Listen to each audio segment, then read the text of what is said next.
staff, or any advertisers.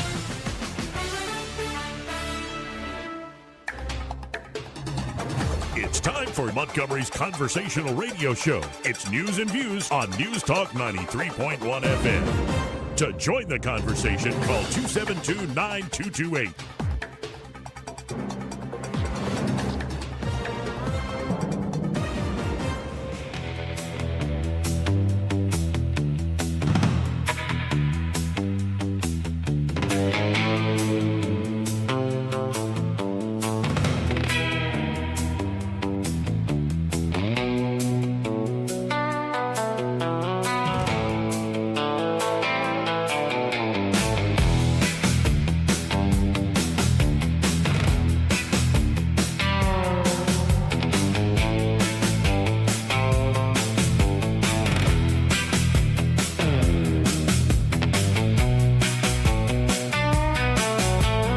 How you conduct yourself in a democracy? Hey, mister, I don't mean to be telling tales out of school, but there's a fella in there who'll pay you $10 if you sing into his can. I'm not here to make a record, you dumb cracker. They broadcast me out on the radio. Joey Clark. Welcome into the program. Thank God for another beautiful day. Hopefully it'll be a beautiful show. And, well, Montgomery needs a new mayor. In the studio with me for this Friday edition, Mr. Troy Carrico. How you doing today, sir? Outstanding. I'm digging this. Like it's that retro California surf. And you know what? You ever heard of a band from Athens? God, forgive me, Auburn. Forgive me, not Athens. Man or Astro Man? No. Dude, I've never heard of Astro They were Man, very no. big. Man or Astro Man. Man or Astro And all Man. they do is instrumental, and they are incredible. They were signed to Drag City Records. You need to check them out. Man or Astro Man Man. or Astro Man. Pull it up when you get a chance. You need to check that out. Now, there's all sorts of stuff we can get to today, but let's start local. This is a story, again, from Craig Munger, who's been very busy over there at 1819 News. He's been writing up some great stuff, and this is about Troy University. Okay. So if the headline reads, folks, Troy University accused of disciplining professor for writing advocacy letter, and it's a chilling precedent. So this is really the Foundation for Individual Rights and Expression. I don't know if you'll know them. FIRE is how they go. They're a free speech organization that is looking out for problems, people going against free speech online. But FIRE is now publicly calling on Troy University to rescind its punishment of a professor after the school allegedly ignored private appeals for months. Well, that ain't good. That's not good at all. Hey, that's kind of nasty, in fact. FIRE claims the math professor Micah Schwartz wrote a letter to members of the Alabama legislature in April to express concerns about how the Alabama Numeracy Act, ANA, the Alabama Numeracy Act Course Review Committee was conducting its review of Troy University. The ANA is the comprehensive legislative effort passed in 2022 to increase math proficiency among Alabama's K-5 public school students. The committee ensures compliance and educator training syllabi with the requirements laid out by the ANA. FIRE did not provide a full copy of the letter. However, a portion is available. According to FIRE, Troy University then allegedly disciplined Schwartz weeks after the initial letter for unauthorized communications. Here's what this nerd wrote. Dear Alabama Republicans and Numeracy Act leaders, my name is Dr. Micah Schwartz, and I serve as the Assistant Professor of Teacher Education at Troy University, where I teach mathematics and STEM courses to aspiring early childhood and elementary educators. I take pride in preparing Alabama's next generation of teachers and value the opportunity to contribute to the state's educational mission. I am writing, however, because my first year in this role has been the most challenging of my career. Well, that poor fella. And not for the usual reasons, he says. The workload, the service obligations, the research I'm conducting, and the move away from family have all been manageable. What has not been manageable is the Alabama Numeracy Act Course Review Committee's handling of Troy University's proposed undergraduate numerous syllabi. Below, I describe three substantive problems. So this sounds like some high-level nerd stuff.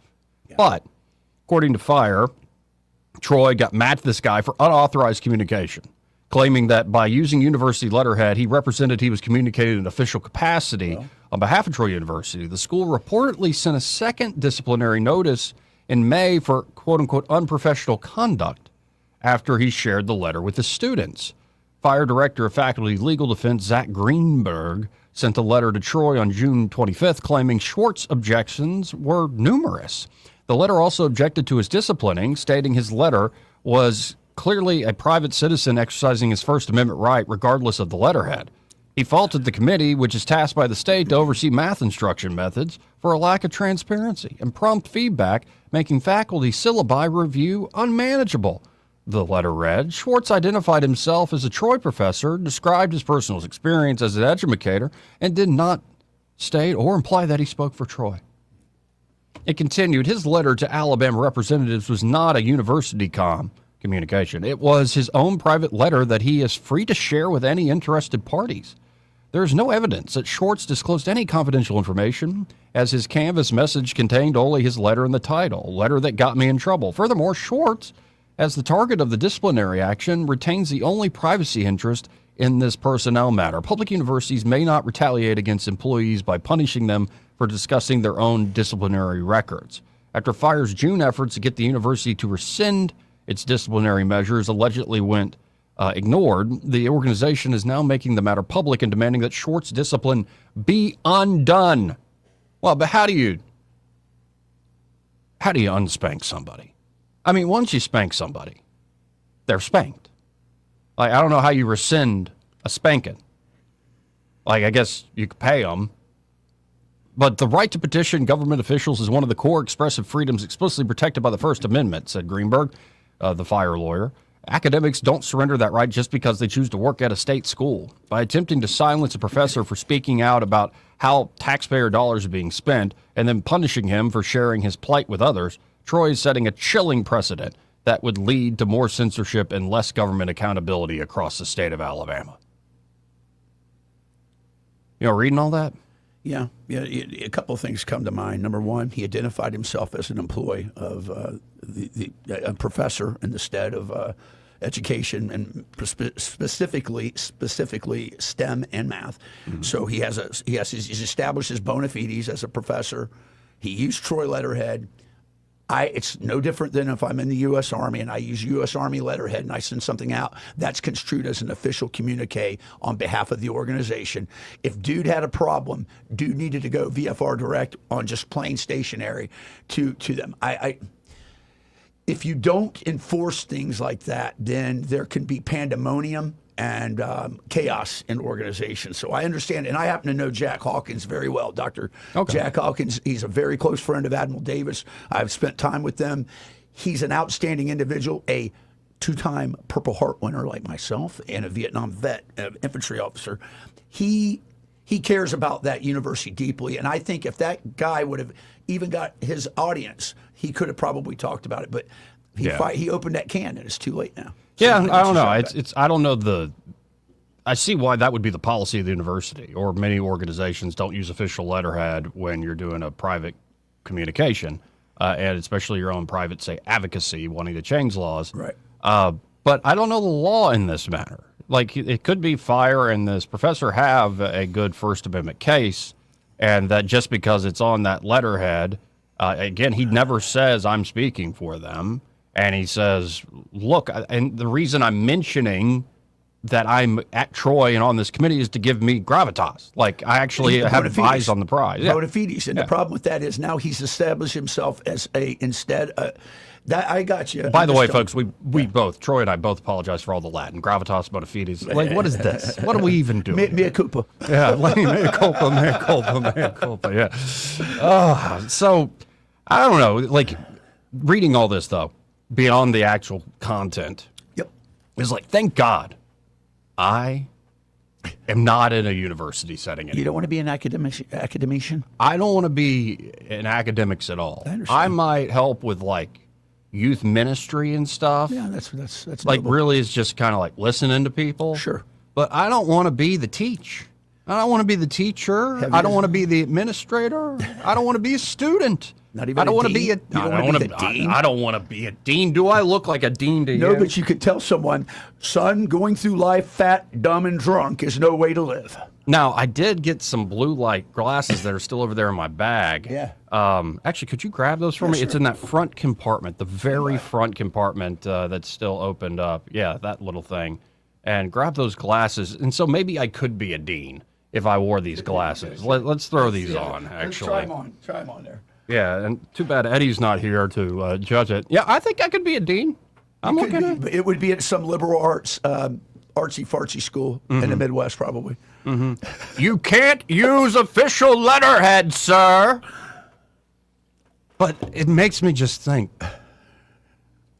like, we're in big trouble. Like, because the reason we have all these bureaucratic controls is you don't want miscommunications and you don't want people stealing and you don't want all this stuff. Right.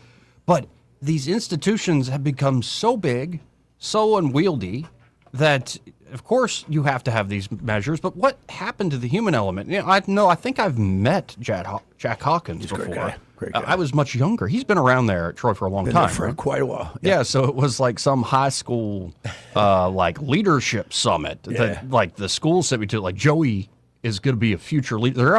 They sent me to that one. That's nice. And they sent me to governor school at Sanford. Now, is that like Boy State? Is it, No, there were girls that's there different. too. There's different. Okay, so there's a Boy State here. Yeah, right, Yeah, I play guitar, and there's Yeah, like it's two awesome. chicks that were trying to get with me, and then I think it was the good Lord above that made me just so awkward that nothing happened. That's unfortunate. Yeah, I think that's most of my life, actually. I look back and I'm like, Joey, grow up. Come on. Give I it think the the program. awkwardness was meant to keep me from, Being a father. Yeah. right now. For right now. for right now. But yeah, I remember going to the governor's school thing. That was like 2 weeks. I bet that was fun. It was a lot of fun. We met, Bob Riley spoke at the end. Really cool. Yeah, I was like, wow, look at that guy. Such high hopes. Look for at you. that head of hair. Such high hopes on this young man right here. He's selected amongst the best. How many of your fellow colleagues at Catholic went? Oh, it was just me on that Just one. you. Right. And then I went to that leadership summit at Troy. And I remember filling out worksheets. And like, I didn't know how much I learned. Like, but I do remember Jack Hawkins because he's a charismatic fella. He is very charismatic. Yeah, some people stick with you even when you're in like the middle of school and you're like, I hate this. I hate this. I hate this completely. They thought Joey's going to grow up to be a great leader. And what I proceeded to do is just like smoke weed for 20 years. That's not true. Oh, yeah, it It is. was 18. Yeah, you're right. Yeah, I should get it right. It was 18 years, not 20 years. What matters is where you're at now. Yeah, I'm working at it. But I don't know. I look at all the official stuff, and I'm like, can we get back to the human element? Now, obviously, you're going to have rules and regs. You're going to have laws. You're going to have bureaucratic procedure. You're going to have all this stuff. But I would like to get back to more the human element where it isn't like, well, it's not your time, sir. Like at these council meetings, it's not your time, and don't you dare use that language that you're quoting from the very books we've given to your children. That's inappropriate. Don't use the wrong letterhead, sir. Blah, blah, blah, blah, blah, blah, blah. And whatever happened to just being like, hey, Tony, I know you. We screwed the pooch on this. Can we fix it? Yeah. Because I don't want my son going to a school where grades are being inflated, where there's cheating going on. By the way, that's the next big story. Let's move away from Alabama.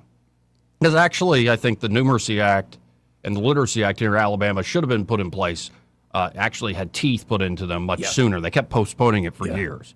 And this is one of the things that's really worked in Mississippi. I was talking about it yesterday. Yeah. When you expect more, when you have higher standards, then you start to see kids actually rise to the occasion. And especially kids who it makes uncomfortable at first. They go, well, I'm too stupid, or I don't have whatever. No, but it's when you have those high expectations, you will surprise yourself. And especially a kid, they don't know. None of us knew. You sure there was somebody in your life that challenged you? I hope. Well, some of you, they didn't. But like, you would hope that there are people that challenge you and help you realize, oh, at first, I don't know if I can get up that hill, but after you put one foot in front of the other, oh, I'm at the top. Okay, and there's another hill right over there. So higher expectations is a good thing. Maybe the implementation in the school faculty, the schools of faculty, like the education, it's where people go get educated to educate. Yeah. Which, by the way, I think if you you have to take what, like these standardized tests to get into grad school, correct? GRE, MCATs, Yeah, what yeah. you're doing, LSAT. Right. I think the people that go into that field, the educators of the educators, some of the lowest test scores for graduate school. Now, good enough to get in, so I'm not trying to say everybody's dumb. I'm just saying, like, if you have a really good, like, graduate level, like, standardized test, you're probably going to go into something else. So interestingly enough, when I got with the PhD program over at Faulkner, the GRE was accepted, but they also had a standardized test that they used, and it was very interesting.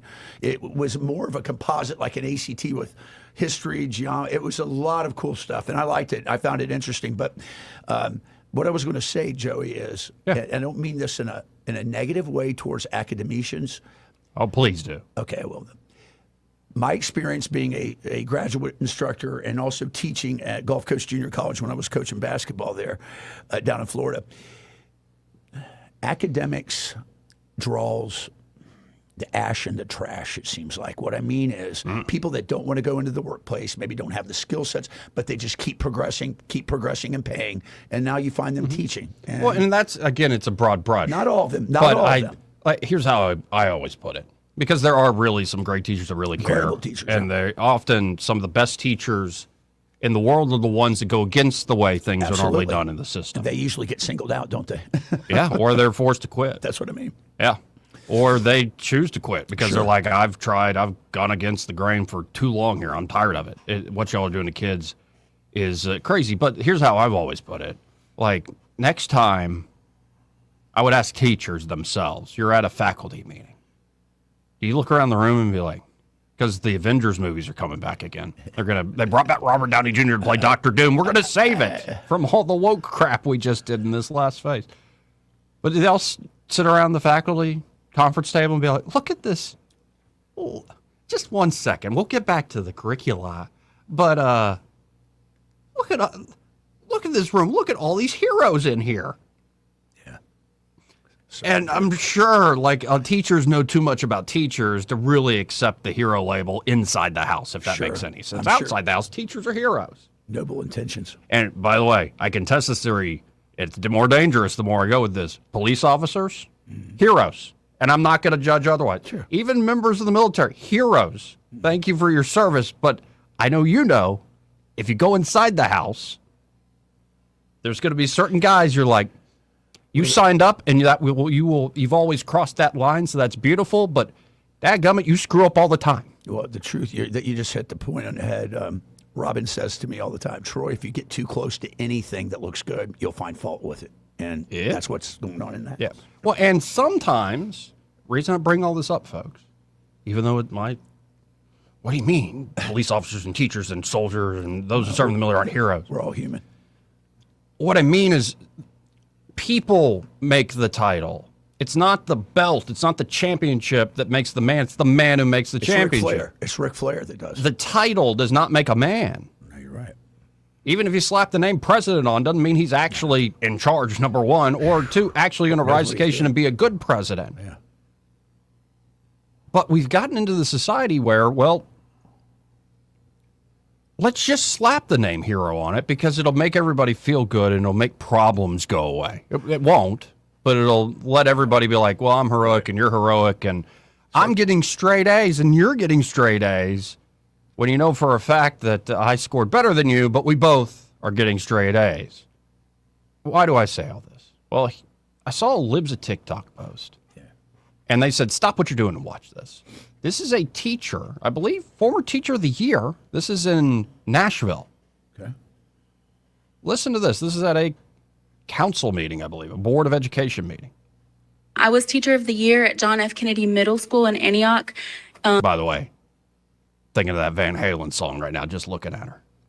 That's not wholesome, but it's just true. I brought my pencil. Mm-hmm. Well.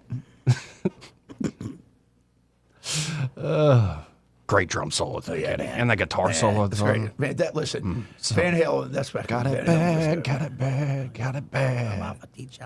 Teacher. Anyway, she's teacher of the year.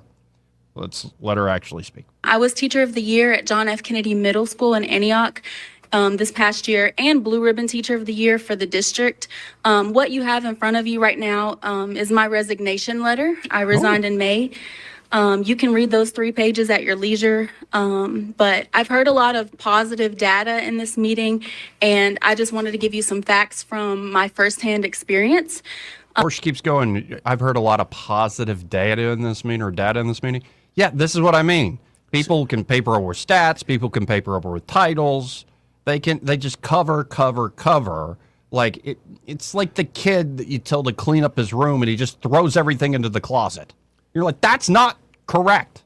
Are you suggesting there's a circle jerk going on stage up there? Everybody's, you're great. I know you're great. Right. You're great. You're great. Let me pat you on the back. Right.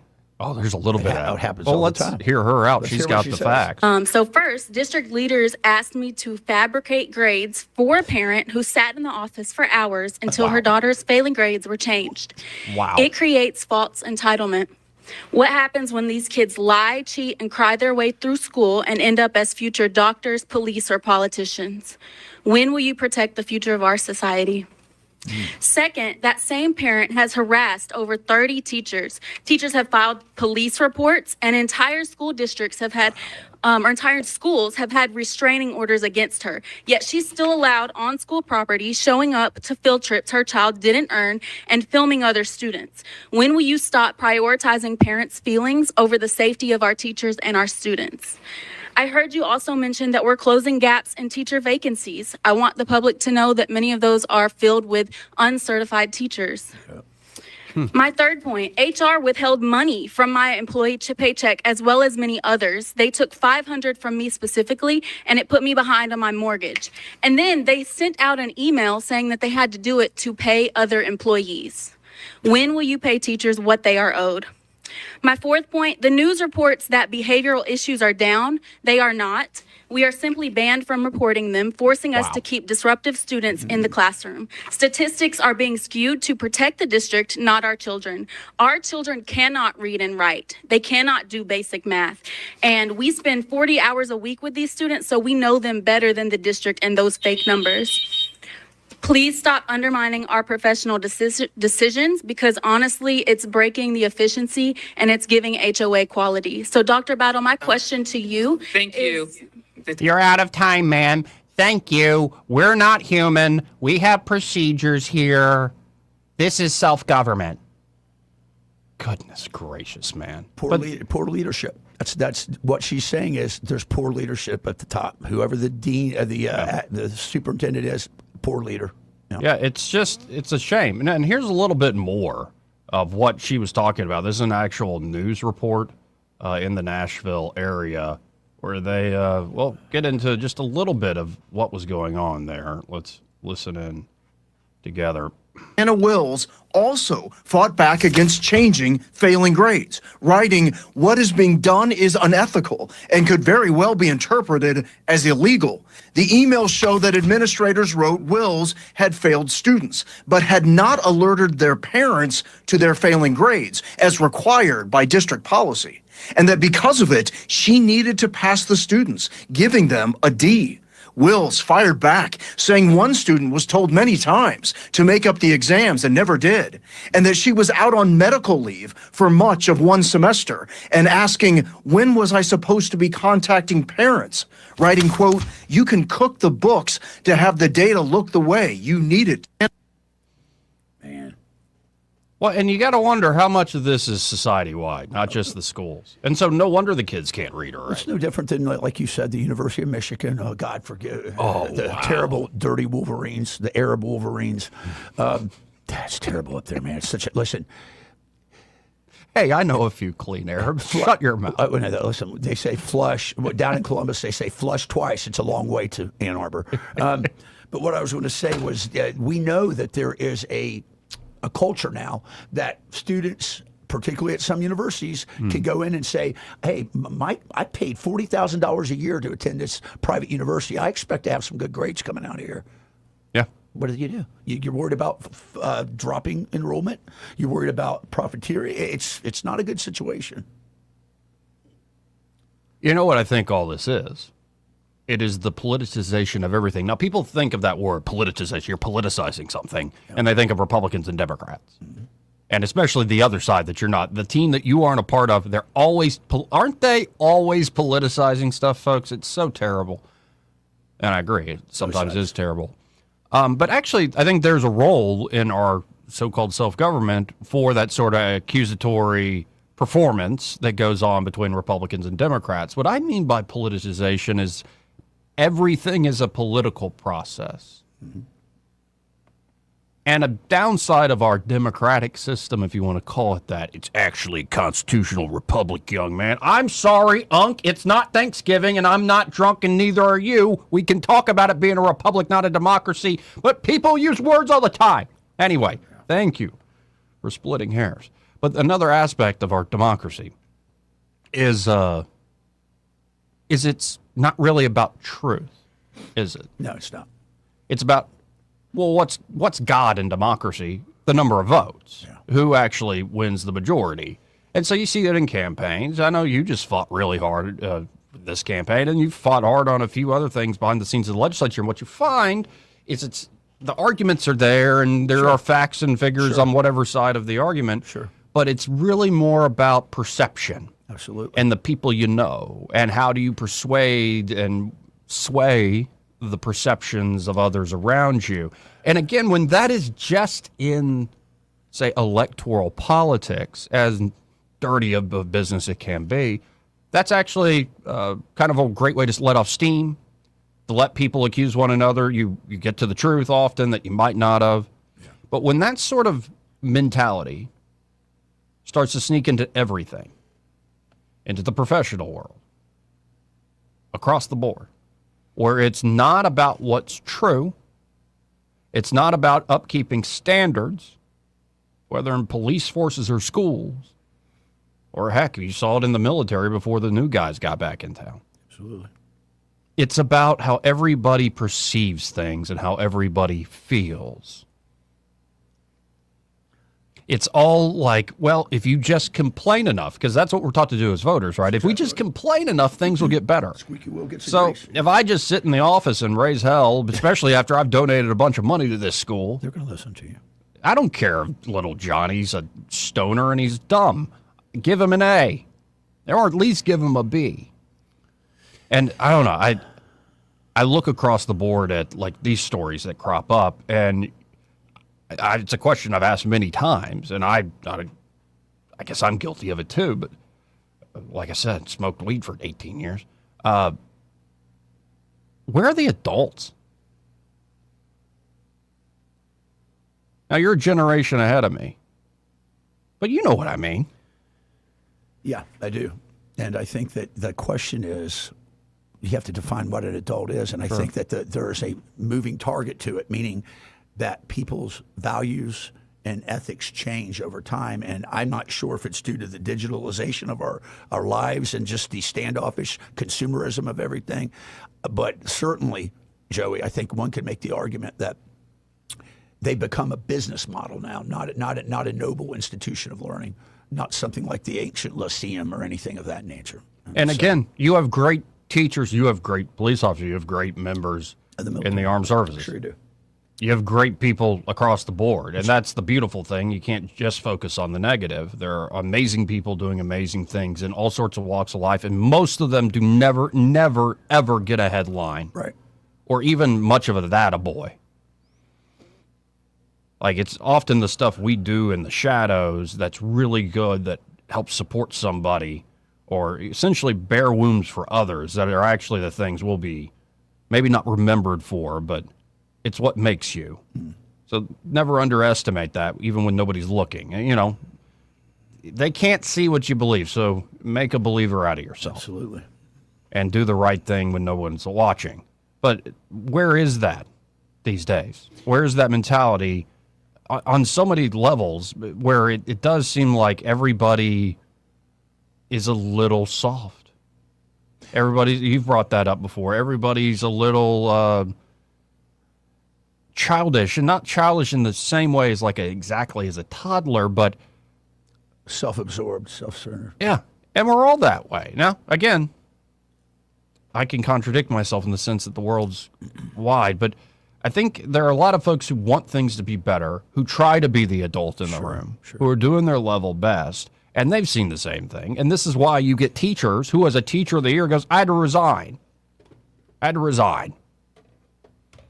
Perhaps that's an adult in the room, but she ain't welcome. Or perhaps it's not so much child or adult as the distinction, it's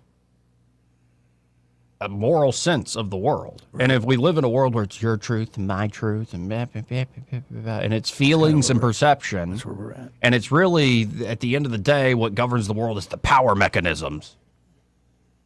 It's not you having a great moral sense and be able to do things in the world. It's that the system's rigged against me.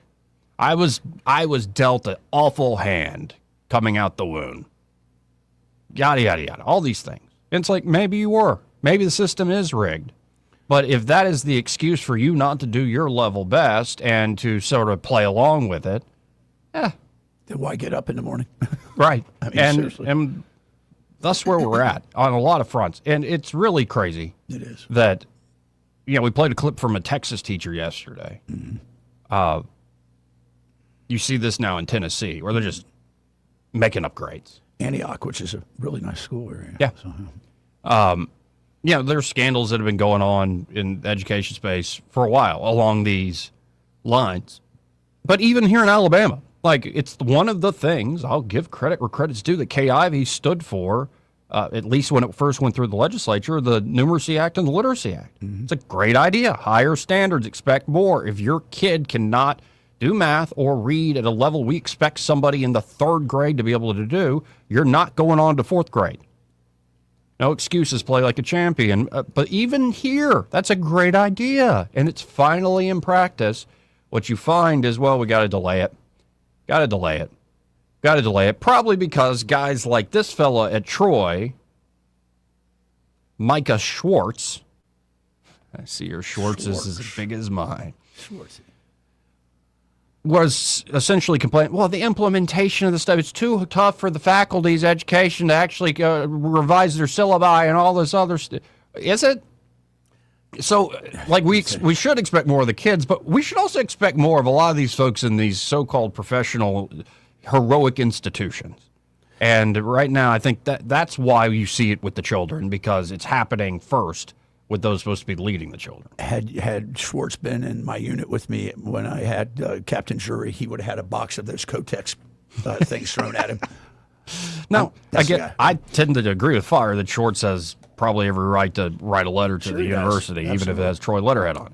Or write a letter to the legislature, even if it has the letterhead on there. But I think what he's complaining about is just a small example, a small symptom of the larger problem.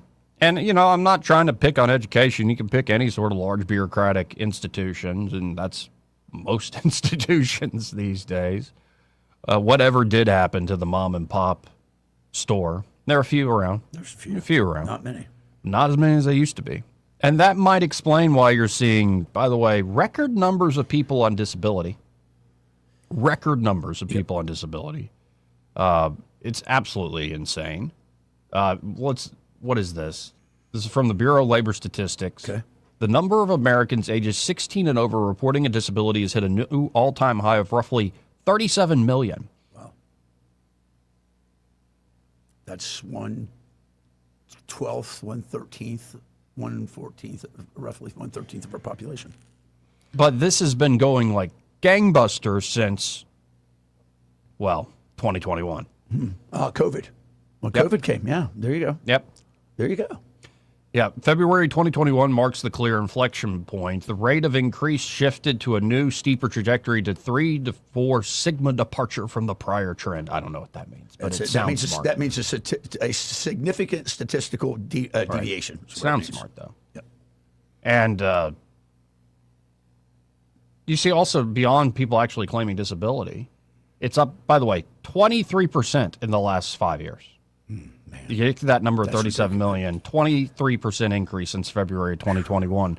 And that's just, again, disability. When you look at the number of folks that are just not in the workforce, who are of working age and able-bodied, they just give it up. Not in the workforce. You're like, how are you living? Especially with this inflation. I don't know how they do it. Like, somebody's getting paid. Yeah. And then we'll have to go to the vice president and a few others. It gets you to the fraud.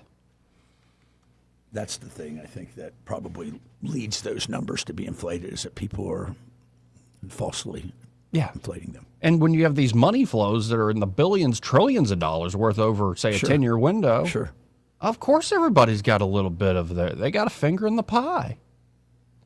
Maybe I could have used a better term. Like Georgie Porgy, right? But, they got their fingers in the pie. It's a big old pie. When the pie is that big, how are you going to keep track of all the fingers in it? You know, when you said that, I got to tell you something. I'm sorry to deviate, and I know we got to take a break. Yeah, we do.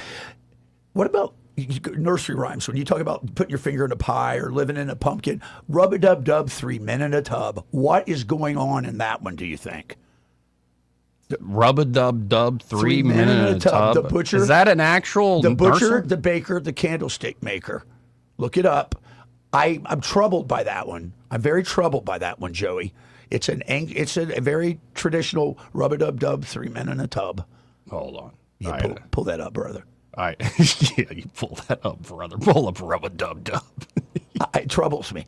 I want the lyrics to this. Hold on. Give me the lyrics to this. Rub-a-dub-dub, 3 men in a tub. The butcher, the baker, the candlestick maker. Yeah. All put out to sea. Right.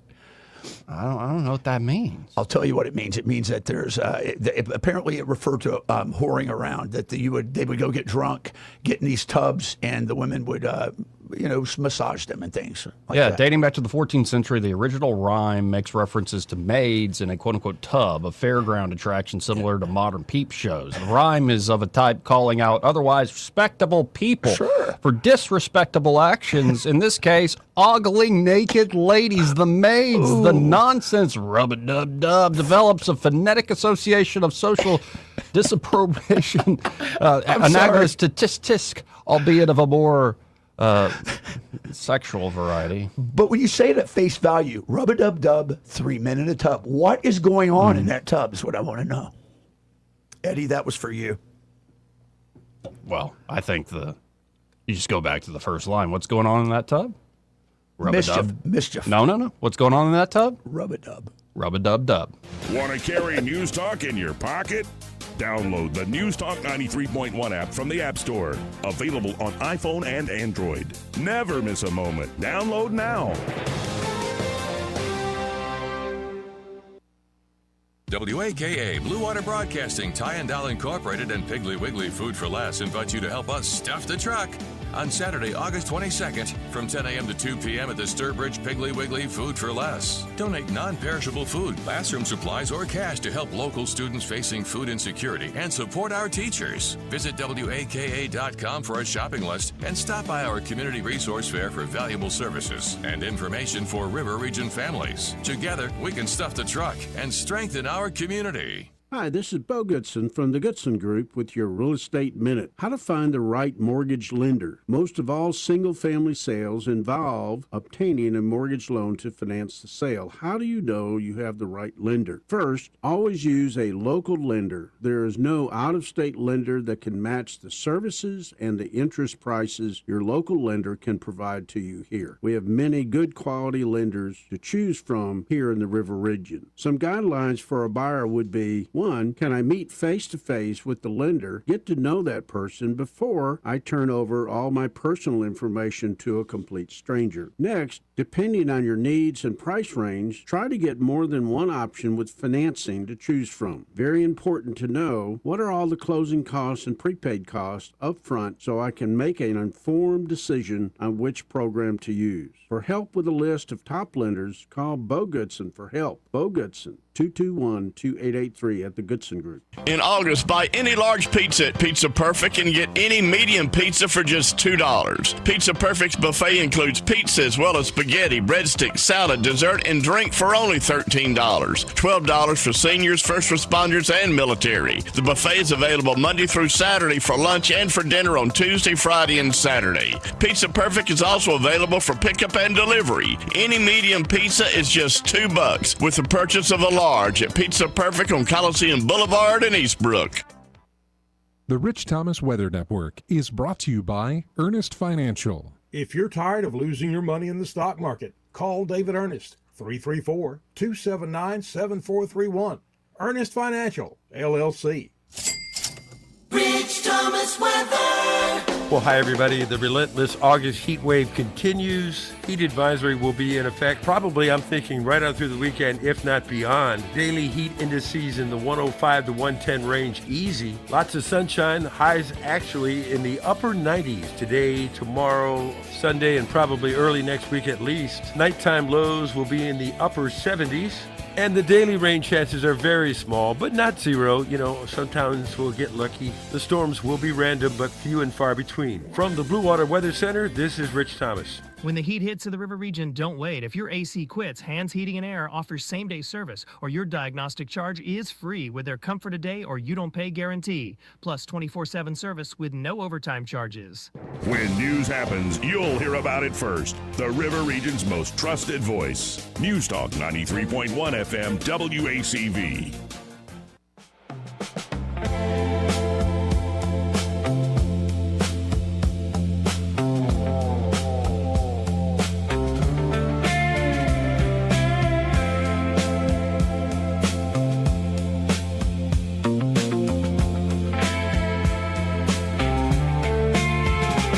Joey Clark. Welcome back. I'm your host, Joey Clark. Troy Carrigo here in the studio with me. And real quick, I want to play this clip of the vice president talking to Will Cain. Okay. And Cain asked him a pretty daggum good question, and it plays into that long opening there. What's the most brazen fraud scam you've seen so far? Oh, Will, that's the toughest question I've ever been asked because so many of these things are so brazen. I mean, look, I really do think that it's hard to top the Medicaid fraud that we saw in the Minneapolis area, where you had primarily Somali immigrants who came to the country, some of whom who didn't even have children, but were billing Medicaid for services provided to autistic children. Wow. I mean, it's one thing to engage in fraud. It's one thing to lie about a disorder that your child has when they actually don't have that disorder. But it's something truly extraordinary to actually collect services for children that you don't actually have.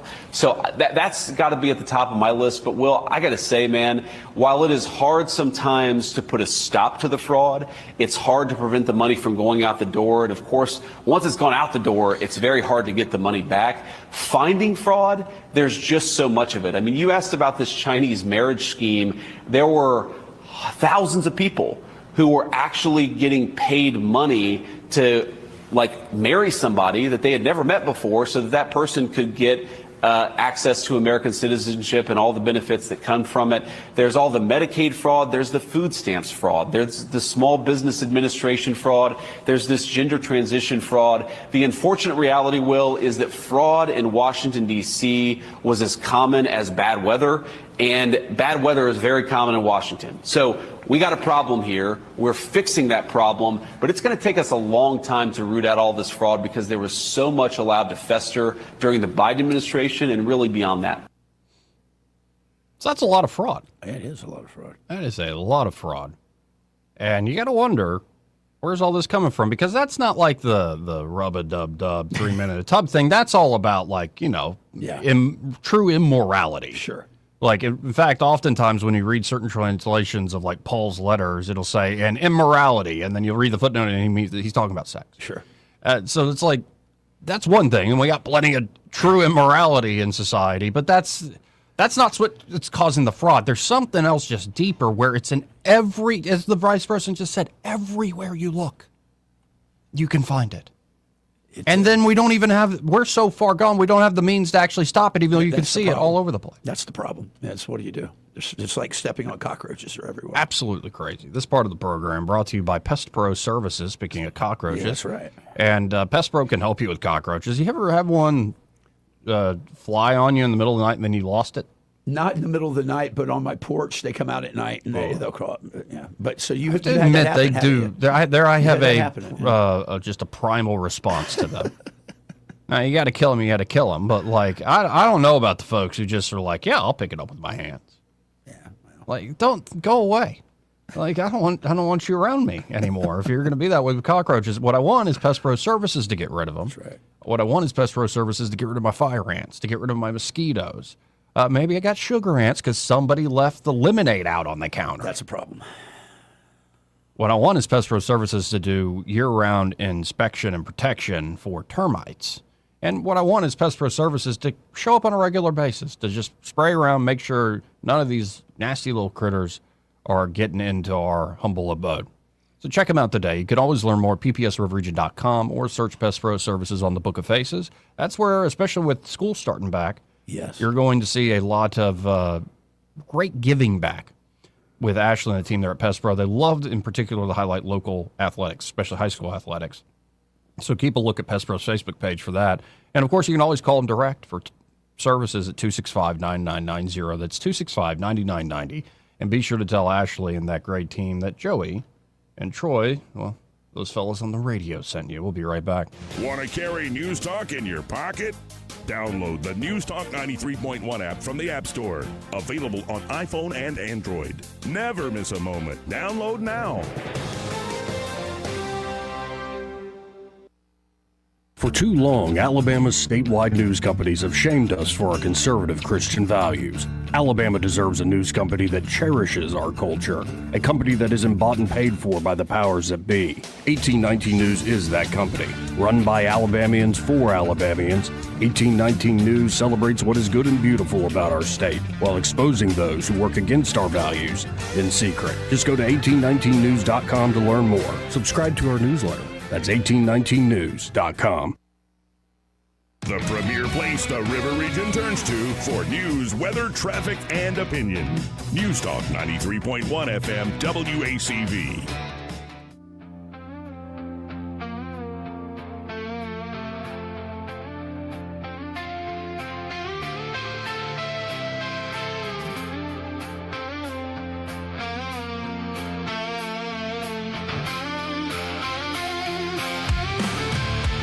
Joey Clark. Welcome back. I'm your host, Joey Clark. 272-9228 if you want to get in on the conversation. That's 334-272-9228. This part of the program brought to you by Waverly Advisors. And now you might have known them for a while with Brant McDonald and with Austin Branco here on this show as Invista Advisors, but Invista Advisors has joined with Waverly Advisors, a massive company that is still got the great values that they've always had there, and with Austin Branco and Brant and the whole team. And this happened at the end of July. Invista joined Waverly Advisors to expand resources and services available to their clients. So whether you're looking for comprehensive financial planning, investment management, or fiduciary advice, they can help you out. And it's never too early, never too late.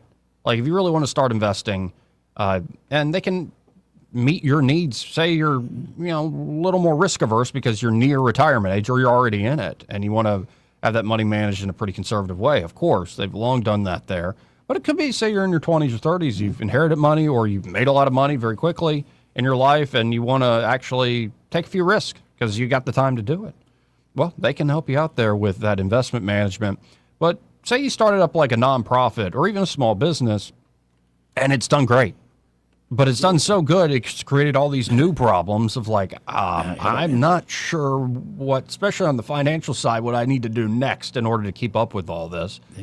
They can help you there, again, at Waverly Advisors. And the number is the same, 387-0094. That's 387-0094. And be sure to tell them, well, Joey Clark, he sent us. Joey on the radio. So second hour coming up here. Yep. I just don't know with all this fraud, though, Troy. Like, how are we gonna deal with all this stuff? Because that was just one little aspect. Yeah. Here's another thing from the same interview. This is J.D. Vance talking to Will Cain about the gender reassignment and gender-affirming care stuff. And in fact, DOJ is now looking into potentially prosecuting people for some of what they did. But there's actual, financial fraud involved in this, and the vice president's going to lay that out. Let's listening together. Pharmaceutical companies were getting rich by encouraging doctors to prescribe these therapies off-label. And one of the things that we've worked on with Bobby Kennedy, obviously that was just announced, I know that you're covering it and I appreciate it, is that sometimes the doctors and the insurers were mislabeling these treatments in order to get financial reward, even though they weren't being honest about what they were doing. Because of course, if they were being honest, if they were going to the insurers and saying, well, we're actually butchering these kids, then that might have raised some alarm bells in the medical system. Instead, they said that they were treating for endocrine disorders or for certain pubescent disorders. And that was allowing them to list medical codes in the billing that allowed them to make money off of these kids suffering while simultaneously avoiding any real scrutiny. And we really see this, Will, as part of our broader effort to fight fraud. There's just so much fraud in our country. But unfortunately, one of the biggest purveyors of fraud was this small number of doctors, people who were getting wealthy by actually doing these procedures on kids, lying about the medical implications of it, and collecting rewards for it.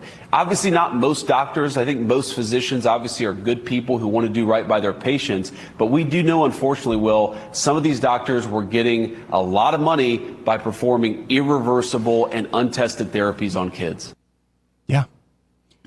So not only was it like deeply immoral, like an evil practice, it was also a way to get rich. Absolutely. Very sinister, too. Anyway, we got 2 more hours to go. We'll be right back after this. Broadcasting from the Riverside Chevrolet Master Control Center, this is WACV Cusana, News Talk 93.1 FM. When it's Chevy, it's Riverside. With SRN News, I'm Bob Agnew in Washington. Retail sales slipped last month. They were down by 0.6%, the biggest drop since May of last year. Analysts say it may be tied to the fact that people have gotten their tax refunds and increased their spending in both April and May, but that money ran out by last month. Gas prices ticked up again overnight. AAA says prices rose nationwide to an average of $4.08 a gallon. That's all the way up from $3.85 a gallon just last month. Firefighters across Europe have their hands full with a number of wildfires as record-breaking heat grips the continent. In France, the driest year on record there has led to fires in the Landes region, forcing more than 500 people to evacuate. Fires also burning in Germany. That's where firefighting efforts are being complicated by unexploded munitions left over all the way from World War II. On Wall Street right now, the Dow is down by about 143 points. This is SRN News. With the high price of new and used cars today, many drivers are choosing to keep their vehicles a lot longer. But with the average car now over 12 years old, most manufacturers' warranties have expired. I'm Danica Patrick. If your car is out of warranty, a single trip to the mechanic could cost you thousands. That's why smart drivers choose Endurance. If your vehicle is less than 20 years old, no matter the mileage, Endurance could have your car covered for the drivetrain, electrical, AC, transmission, and more. And Endurance is with you every step of the way, from filing a claim to paying the mechanic of your choice directly. And your rate won't go up no matter how many claims you file. Call Endurance now and choose the plan that fits your budget. Act now and get 1 year of elite benefits, a $2,000 value free. For your fast free quote, call 800-303-4223. 800-303-4223. 800-303-4223. Coverage varies by plan. View contracts and exclusions at Endurance. The Rich Thomas Weather Network, brought to you by Montgomery Paint and Body. From little fender benders to total body repair, MPB will fix it good as new, maybe better. For 4 decades, the Turner family has been getting you back on the road. Call 279-7325. Rich Thomas Weather. Well, hi, everybody. The relentless August heat wave continues. Heat advisory will be in effect probably, I'm thinking, right out through the weekend, if not beyond. Daily heat indices in the 105 to 110 range, easy. Lots of sunshine. Highs actually in the upper 90s today, tomorrow, Sunday, and probably early next week at least. Nighttime lows will be in the upper 70s. And the daily rain chances are very small, but not zero. You know, sometimes we'll get lucky. The storms will be random, but few and far between. From the Blue Water Weather Center, this is Rich Thomas. Back to school shopping starts now, and ASC Credit Union has you covered. Our back to school loan helps you pay for supplies, laptops, clothes, and more. Stop by your local ASC branch or apply today at yourasccu.com. Federally insured by NCUA. Terms and conditions apply. From the Blue Water Broadcasting News Center, here's today's top stories. A two-vehicle crash in Autauga County has claimed the life of an Elmore man. The accident happened just before 10 p.m. Wednesday night on I-65, approximately 10 miles north of Prattville. 58-year-old George Jones Jr. was fatally injured when his car was rear-ended by another driver. Jones was not using a seatbelt at the time of the crash and was pronounced dead at the scene. Alabama public health officials are urging beachgoers to exercise extreme caution following a surge in flesh-eating bacteria. 16 cases of vibriosis have been confirmed in the state, including one that resulted in death. The primary entry point for the bacteria is through breaks in the skin. The Alabama Department of Public Health strongly advises staying out of Gulf waters if you have any skin openings. Montgomery police are requesting the public's help in locating a fugitive from justice. 53-year-old Kenneth Renard Hale is wanted on domestic violence and stalking charges. Hale recently failed to appear in court to answer these charges. Anyone with information on the whereabouts of Kenneth Renard Hale is urged to contact authorities. From the Blue Water Broadcasting News Center, I'm Sky Mosley. Looking for insurance, or maybe you're just not satisfied with your current carrier? How does quality coverage with local service and competitive rates sound to you? The folks at Stark Agency offer just that. Whether you need insurance for your business, car, home, or life, Stark Agency can help. As an independent insurance agency with over 20 of the top insurance carriers, Stark is sure to find the perfect match for you and your loved ones. Visit their site at starkagency.com or give them a call at 334-263-5535 for a quote today. This hour of News and Views is brought to you by our good friends at Alabama Home Mortgage. Alabama Home Mortgage, 567-4223. Visit them on the web at myalabamahomemortgage.com. NMLS number 1586368. An equal housing lender. Independent Glass has been your one-stop shop for all things glass since 1978. They offer a full range of architectural products, and they're armed with the knowledge and expertise to get even the most demanding job done, big or small. Attention to detail, 24-hour replacement services, and their uncompromising commitment to excellence is why Montgomery's first choice for all things glass is Independent Glass. Call them today at 263-2823 and learn more about what they can do for you at independentglassco.com. This is the story of the one. As a maintenance engineer at a beverage manufacturing plant, he starts his day knowing every line is ready to run because Grainger delivers the industrial-grade products he needs to keep mixers, conveyors, and packaging equipment moving. With Grainger's vast selection of bearings, belts, and motors, he keeps operations running smoothly, so nothing grinds to a halt. Call 1-800-GRAINGER, click Grainger.com, or just stop by. Grainger, for the ones who get it done. The views and opinions of the following program are solely those of the host and other contributors. These do not necessarily represent those of Liberty Acquisitions 825, Blue Water Broadcasting, its management, staff, or any advertisers.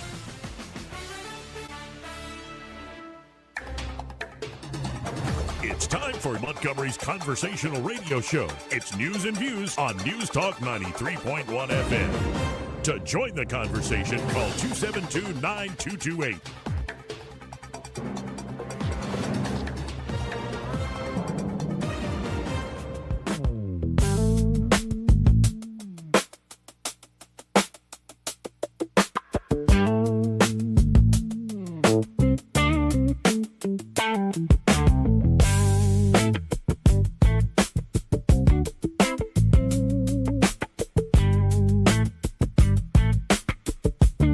Joey Clark.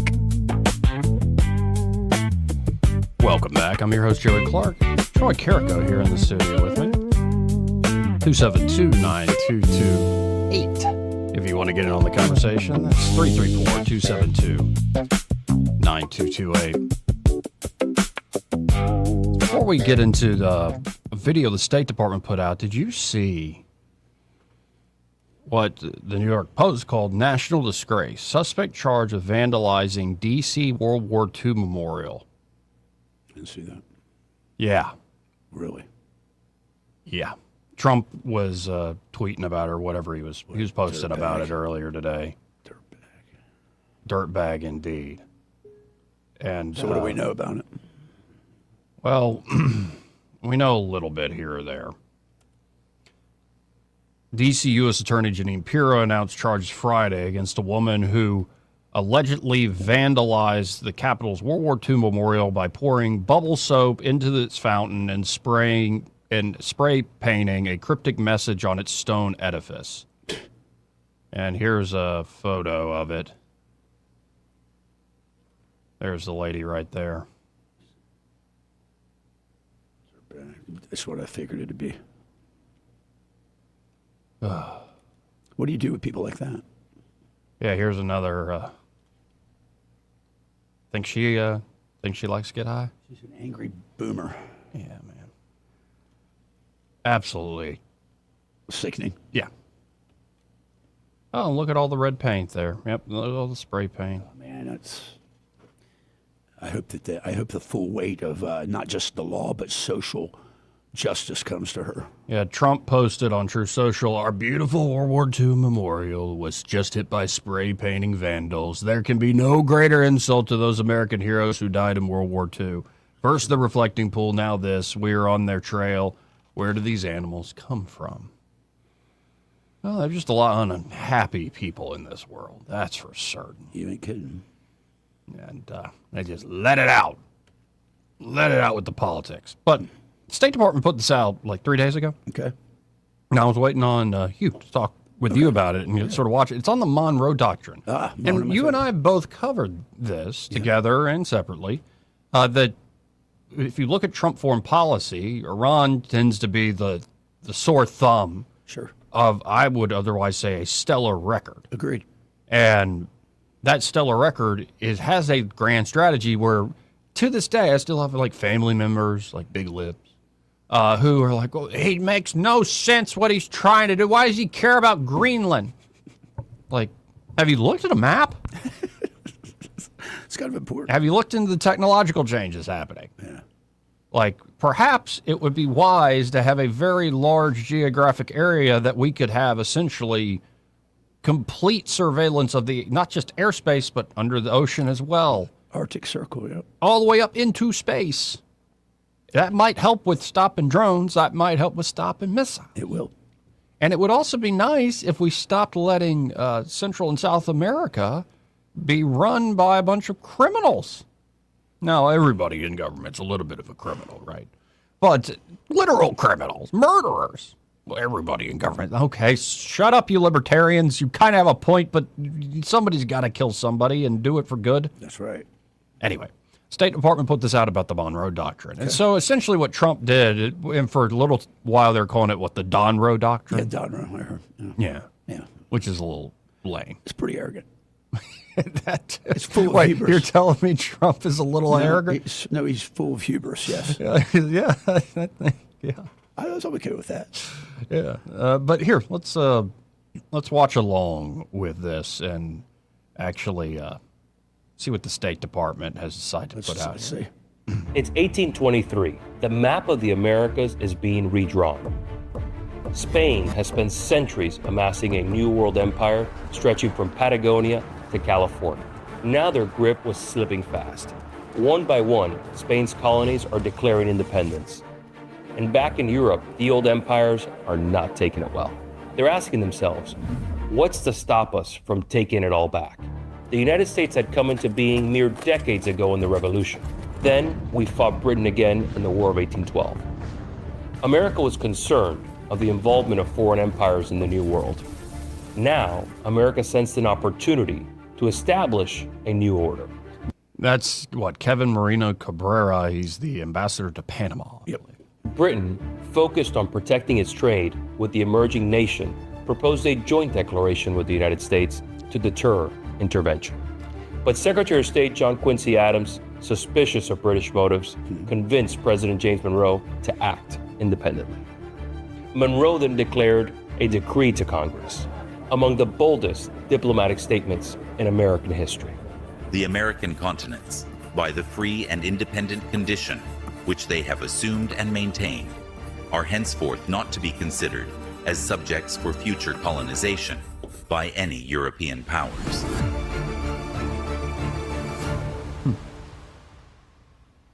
The United States, still a young frontier nation, positioned itself as the preeminent power in the New World and set the stage for centuries of American foreign policy in our hemisphere. Okay, I want to stop it there because I've heard this. I don't know if it's true. Just could be somebody's being too clever and trying to annoy proper American historians. But that's a heck of a declaration. It is. That Monroe makes. But did we have the Navy to enforce it? Or did the British? Well, the British. And did the British essentially go, let the Americans declare this, and that means none of our rivals will get it. That's exactly what that was about. And so we'll kind of help enforce it on the down low. They look, it wasn't so much, I think England realized they had stretched themselves too thin already because they lost in the revolution over here, but they didn't want any of their opponents on the continent to profit from Especially it. France. Oh, yeah, France. Oh. They frock with their face and fight with their feet, said that Scottish colonel. Hey, did you notice something else? And just real fast since we paused. That declaration's ringing sentence was, no colonial, no European nations will ever colonize in the Western Hemisphere. It didn't say anything about America. Oh, right. Well, do you know what I'm saying? I see your point. Do you see what I'm saying? Yeah, it didn't say anything about... No, just no Europeans here. So let's keep going. This decree transformed America's role and standing in the global order, though initially relying on the deterrence of the British Navy to enforce it. There it is. For decades, the doctrine served as a defensive shield while America expanded westward. No, but again, how is it an American policy if it relies on the British Royal Navy to enforce it? I think it was if I may, it was a symbiotic relationship. They keep the opponents out, and we grow. And I honestly believe that England had come to a point to accept the fact that, hey, this is going to be our pride and joy of our alliances, our crown jewel of what we've seeded here. Right. And I think it maybe was what was going on. Anyway, let's keep going. The British Navy to enforce it. For decades, the doctrine served as a defensive shield while America expanded westward. It was invoked when the French installed an emperor in Mexico, forcing their eventual withdrawal. It shaped debates over attempted annexations like the Dominican Republic. But these were defensive applications, keeping European powers out, not asserting American control over the hemisphere's affairs. That changed in 1895. It did. When Secretary of State Richard Olney invoked the doctrine, declaring that the United States was practically sovereign over the Western Hemisphere and demanded Britain submit to American arbitration. He had redefined the doctrine. It was no longer just a warning, it was now a claim to regional primacy. 3 years later, war with Spain erupted, and when the smoke cleared, it transformed the hemisphere. The United States expelled Spain from Cuba, seized Puerto Rico, and stepped into the world stage as a genuine imperial power with dominance over the Caribbean. The Philippines, too. Just 4 years later, that dominance was tested again. German and British warships sailed into Venezuelan waters and blockaded its ports over unpaid debts. Roosevelt intervened and declared if a Latin American nation fell into chaos or instability, the U.S. would step in and manage it. The doctrine had started as a shield. Roosevelt had just turned it into a mandate. A critical opportunity for American leadership in the Western Hemisphere came in 1903, when Panama sought independence from Colombia. Both Europe and the U.S. had long wanted a canal in Central America, allowing ships to cross from the Atlantic to the Pacific. After a failed French attempt, the United States saw an opening in a region with shifting political dynamics. The U.S. backed Panamanian independence and secured a deal to construct, operate, and defend the Panama Canal. The waterway would go on to become the hemisphere's most critical artery for trade, a strategic asset for both world wars, and a testament to America's enduring leadership in the region. When Soviet missiles were discovered in Cuba in 1962, Kennedy didn't need to invent a new framework. He simply invoked the doctrine. The weapons had to go. 13 days of the most dangerous standoff in human history ended with the Soviets backing down and removing the missiles from Cuba. Yeah, I know how this is a short video, so they're just brushing over that. But man, what a time those 13 days must have been. Listen, I read a really interesting book. It was written by, I can't remember the guy's name, but he was a Yale scholar, and he talked about the fundamental linchpin that served and how when Khrushchev backed down, it sealed the fate that they were second fiddle at that point. And just a profound, different world. And you know, Joey, people say, oh, it was a very dangerous time. It was, 2 minutes to midnight on the destruction clock. Mm-hmm. I would argue it was probably the safest time in the world that we've seen up to that point compared to what we have today with the asymmetric threats. So it's a different kind of world. Oh, no. But again, like when you go, well, what is Trump and Rubio and Hegseth and the vice president? What are they even talking about? It's like I like that the State Department has presented this history. It's like this is they get it. Something that has long tendrils back to our very beginnings, and it's time to reassess the doctrine and the deal. And with the world's demands today and technology, rare earth minerals are abundant in South America. It's important that we secure this area and continue to grow. And isn't it nice to see all these countries like Chile, Argentina, Bolivia, Bolivia, which used to be socialist, all of them now have come around to the idea of... It's almost like you cut off USAID and all these liberal and socialist, all these progressive socialist governments collapse. You may be on this. It's like they get all of a sudden they get real unpopular. They've been propped up by socialists. Weird and fascinating. Let's finish this out. Yeah. Reagan applied the same logic to justify opposition to Soviet-backed Sandinista regime in Nicaragua and other Marxist groups, arguing that ideological threats required the same response as military ones. Fast forward to the modern era, where the doctrine has found its latest champion in President Trump. Through the execution of Operation Absolute Resolve, the United States seized Venezuelan dictator Nicolás Maduro, transporting him to American soil to answer for charges of narco-terrorism. This calculated maneuver delivered a resonant signal across the hemisphere, punctuated by President Trump's own declaration. Under our new national security strategy, American dominance in the Western Hemisphere will never be questioned again. Over 2 centuries, Monroe's declaration had shaped U.S. foreign policy across administrations and throughout fundamentally different geopolitical eras. What began as a warning to European powers evolved into a framework for regional dominance, one that remains the cornerstone of American strategy in the hemisphere today.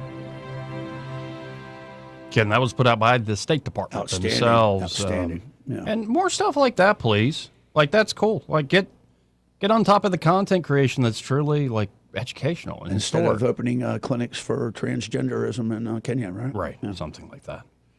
Anyway, let's go to line 1. You're on there. Who's this? Soldier Boy. What's up? No, Soldier. Hey, Troy, guess what I saw yesterday in Walmart in a grocery store, in a grocery section? Hopefully it wasn't wearing spandex. It was not. Thank God he was not. Okay. It was a veteran of the Korean War. Oh, man. Wow. Yeah, those are, you look and you... Those are rare. Yeah, it's very rare. What'd you do? Did you go and talk to him? Yeah. I went over to him, being a retired veteran myself. Sure. And I talked to him. I said, so you were... He said, yeah, I did Korean War. I said, how old are you? Because he looked like he was maybe in his early 80s, maybe. Yeah. He was 94 years old. Boy, he was still getting it, though, wasn't he? Still getting it, and he didn't have a walker on him. He was holding on to a grocery, and he was in the frozen section doing his own thing. That's great, man. But I looked at him, and he goes, he looks at me. He says, "Well, thank you." He told me, "Thank you for your service." Yeah. Thank you for my service. I said, "No, sir. Thank you for your service." Because if it wasn't men like you, I wouldn't have had a military to serve. That's right, brother. Yeah. And it's always we forget. Those are the ones that become before us, the ones that allowed us to have something to be a part of. Amen, brother. Yeah. And they just don't understand. No, you're right. And Soldier Boy, I'm very glad you did that, because don't ever pass those people by. It's stop and talk to them. And it's just we're losing so many now. I mean, our greatest generation is nearly extinguished, it seems like, and now we're down to these, and then Vietnam after that. Well, my dad, I tell you a little story about my dad. My dad got drafted, right? Yep. So you watch Jane Fonda. Mama had to watch on Golden Pond down the street. He wouldn't let put it. Yeah, that's how my dad was too. Okay. About and her. he didn't think much about Muhammad Ali either, because he said, at least Roger Staubach went in the military. Elvis, even though he worked an office job, he went in the military. Yeah. There's a lot of people that had big careers and movie stars. Like Jimmy Stewart. Jimmy Stewart was a hero. Right, exactly. John Wayne. There's a movie coming out about Jimmy Stewart doing that. It looks good. John Wayne, not so much apparently, right? So my dad gets drafted, right? And he's like his son, Soldier Boy Jr. right here. He's a lover, not a fighter. He got drafted by the Army, and the next day he signed up and went to the recruiter's office and signed up for the Air Force.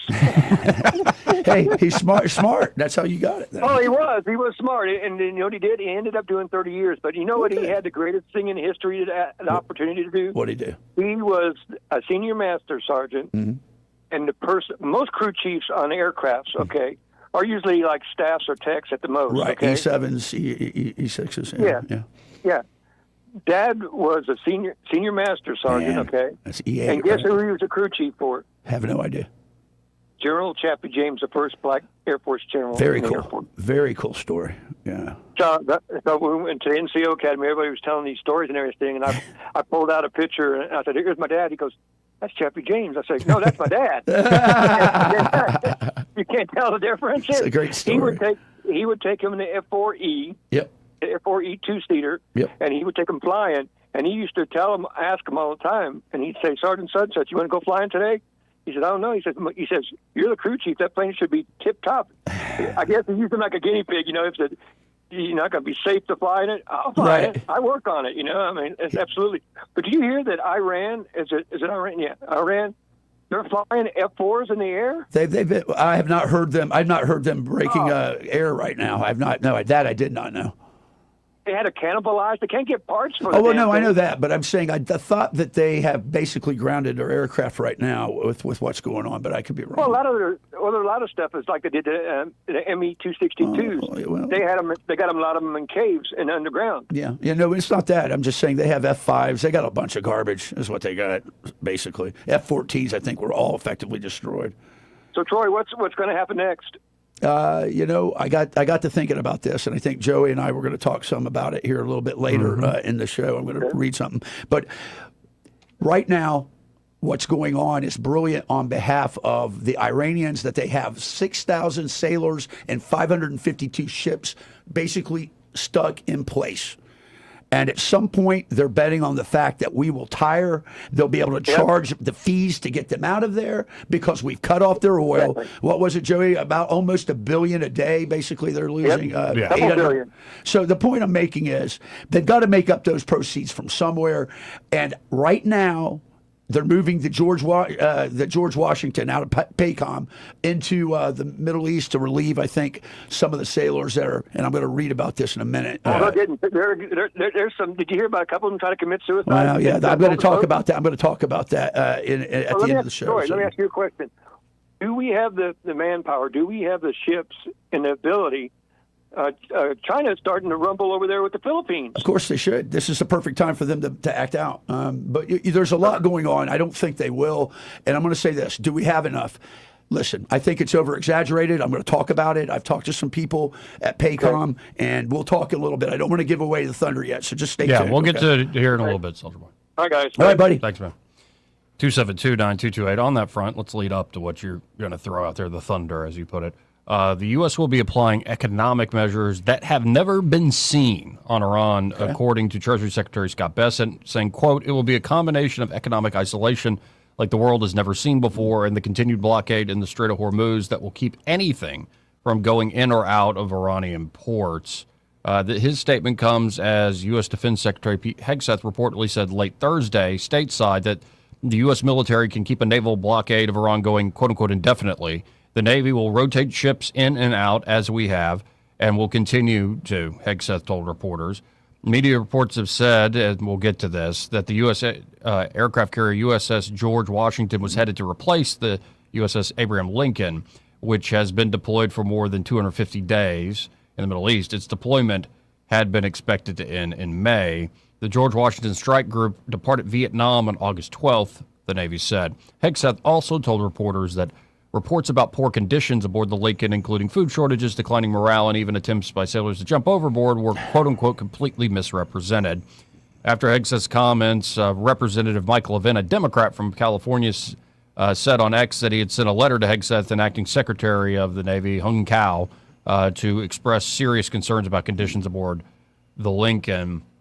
So, actually, let's hit a break, and when we come back, I want to get into what you have to say, because it sounds like you're going to touch on that sort of stuff that's being talked about. What it's going to be. It's going to be right down the image of what's being portrayed. So, yeah. All right. Well, we got to hit this break. We'll be right back, folks, after this. Want to carry News Talk in your pocket? Download the News Talk 93.1 app from the App Store. Available on iPhone and Android. Never miss a moment. Download now. Tired of spending your weekends fighting weeds, patchy grass, and a mower that never starts? Mosley Lawn Pros is the solution. They handle residential and commercial lawn maintenance, landscaping, cleanups, and property care so you don't have to. They show up on time, do the job right, and leave your lawn looking sharp every time. Stop stressing over your yard and start loving it. When it comes to your lawn, call the crew your neighbors and local businesses trust. One call, one crew, problem solved. Mosley Lawn Pros, built on hard work, driven by quality. Find them today on Facebook or Google. I'm back to doing what I love and more, thanks to the Good Feet store. I suffered with plantar fasciitis for almost 20 years. I would try drugstore insoles and supports. If you suffer with plantar fasciitis, we know the search for pain relief can feel like a hopeless ordeal. I've been through surgeries, foot injections. I thought that foot pain was going to be with me for the rest of my life. At the Good Feet store, we hear stories every day of all kinds of cheap inserts, expensive shoes, and other failed remedies people have tried that just didn't work. I was trying all different things. Not a single one worked. And then I was driving past the Good Feet store, and I thought, why not? Give it a try. They wanted to make sure that they gave me the right arch support for my feet. Then it was like, okay, this is different. These make a difference. I'm so glad I met Good Feet. That changed my life. Don't lose hope. Give the Good Feet store a try. We're located at 7341 East Chase Parkway in the shops at East Chase. Now hiring. Finding great candidates to hire can be like, well, trying to find a needle in a haystack. Sure, you can post your job to some job board, but then all you can do is hope the right person comes along, which is why you should try ZipRecruiter for free at ZipRecruiter.com/radio.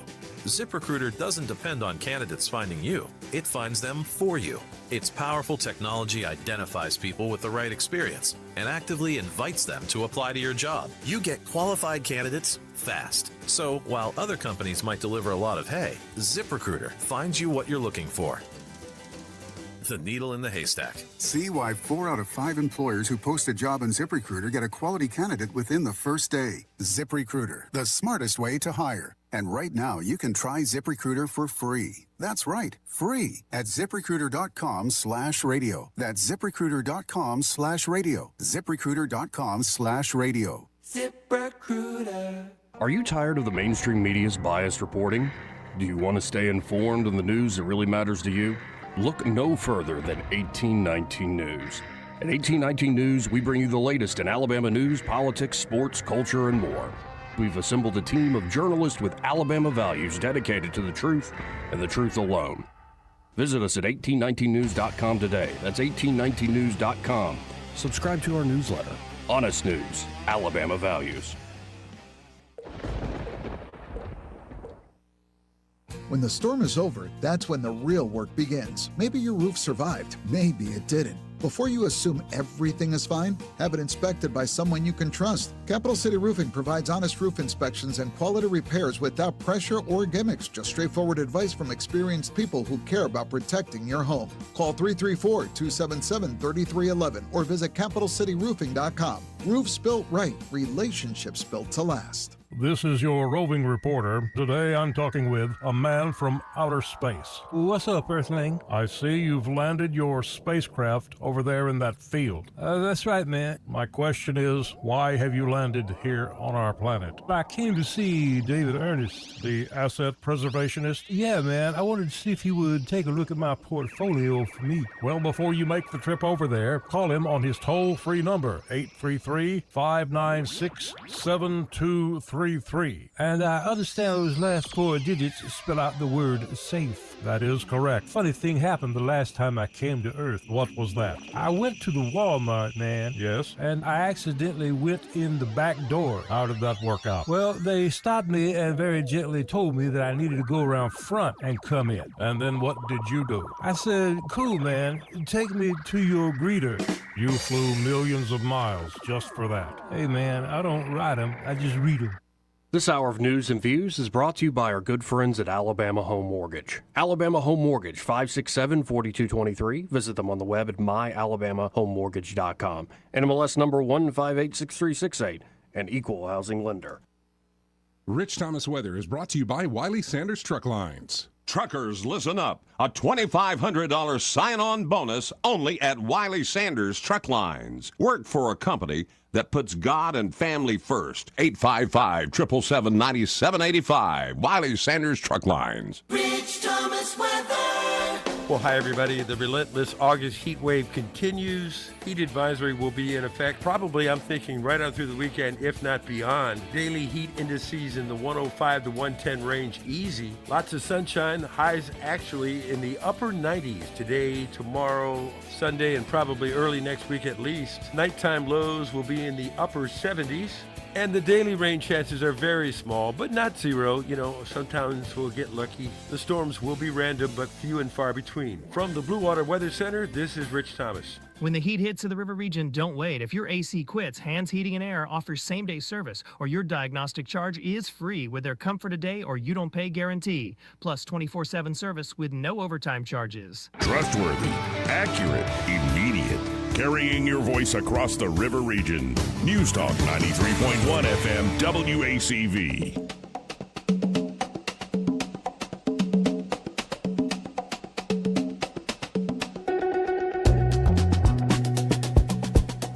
Welcome back. Man, it is coming down outside. Just a little bit, folks. Like some pretty hectic thunder going on out there. It reminds me how thin these walls are. In a studio? All right. Goodness gracious.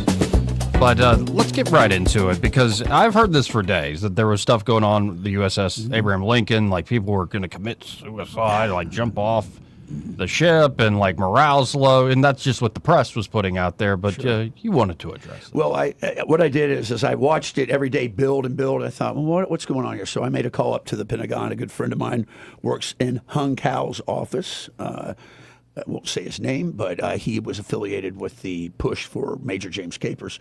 And he shared with me some of the details, and it was completely fabricated out of TDS writers and so forth. But here's a story. It's called The Gentrification of War, the Pussification of America's Military. 260 days at sea, Joey. 260. That's the number the Associated Press, in its course of hand-wringers, have decided is the breaking point for the American sailor.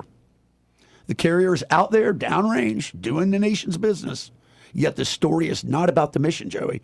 It's about its discomfort for its warriors. It's about the stressors, the Red Cross calls home, and the sudden discovery that 9 months away from the comforts of shore is somehow an intolerable hardship for a sailor.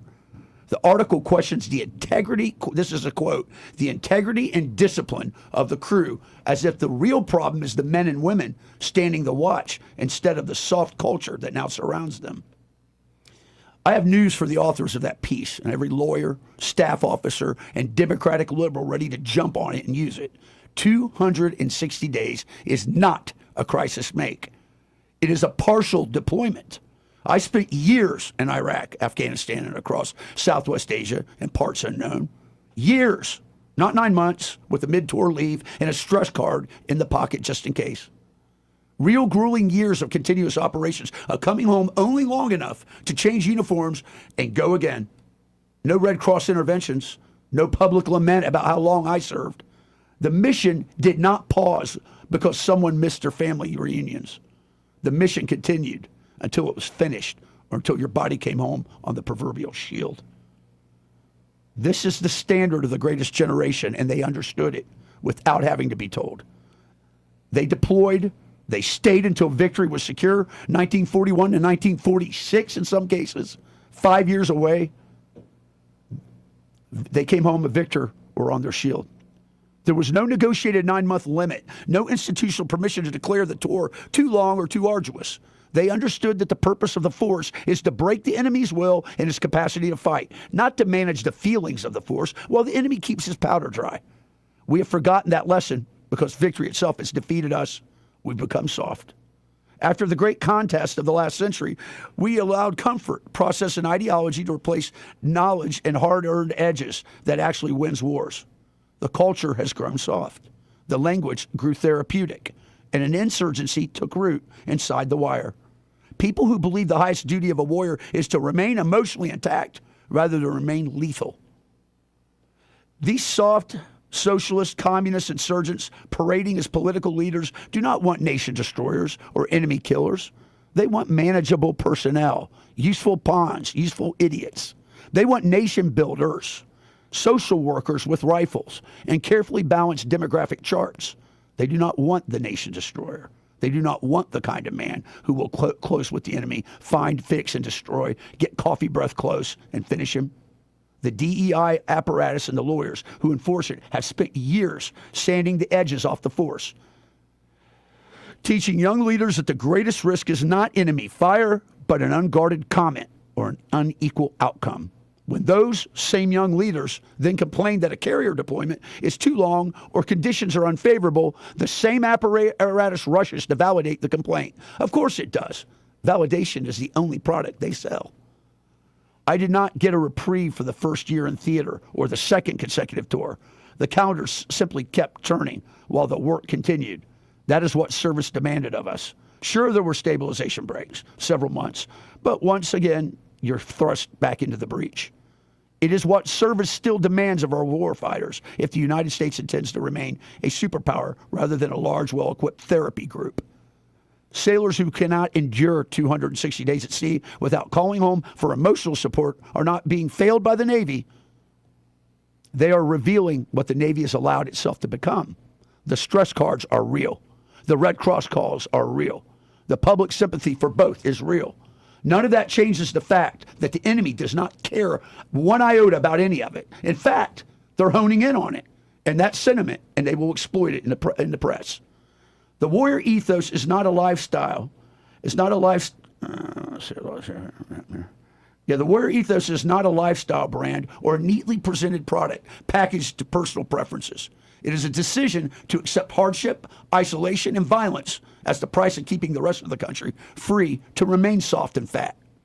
When that decision is replaced by processes, by grievances, and the endless inventory of feelings, the force loses the only quality that ever mattered: to find, fix, and close with the enemy and destroy it by ass-kicking violence if necessary on the objective. The greatest generation's very fiber was constructed on this premise. My generations of combat arms operators and soldiers lived in it for years at a stretch, and it cost most of us dearly. After all, I'm on my third marriage. The current generation is being taught that 9 months is a crisis, and that speaking the truth about it is somehow a failure of leadership, a failure for our force structure, or worse yet, a failure of our warrior culture and ethos. It is not. The failure is upstream. The failure is the institutional preference for comfort over competence, for equity, theater over lethality, and for the opinions of people who have never closed with an enemy over the hard-won knowledge of those who have. 260 days is not too long. It is the minimum price of remaining a free people and a prosperous republic. Anyone who cannot pay it should not be wearing the uniform. Anyone who spends more time documenting the hardship than executing their missions has already chosen the wrong profession. Come home a victor or come home on your shield. That is still the only standard that matters. Remember, everything else is white noise from people who have never intended to meet the challenge, never were meant for the fight, and never will protect our republic as she requires.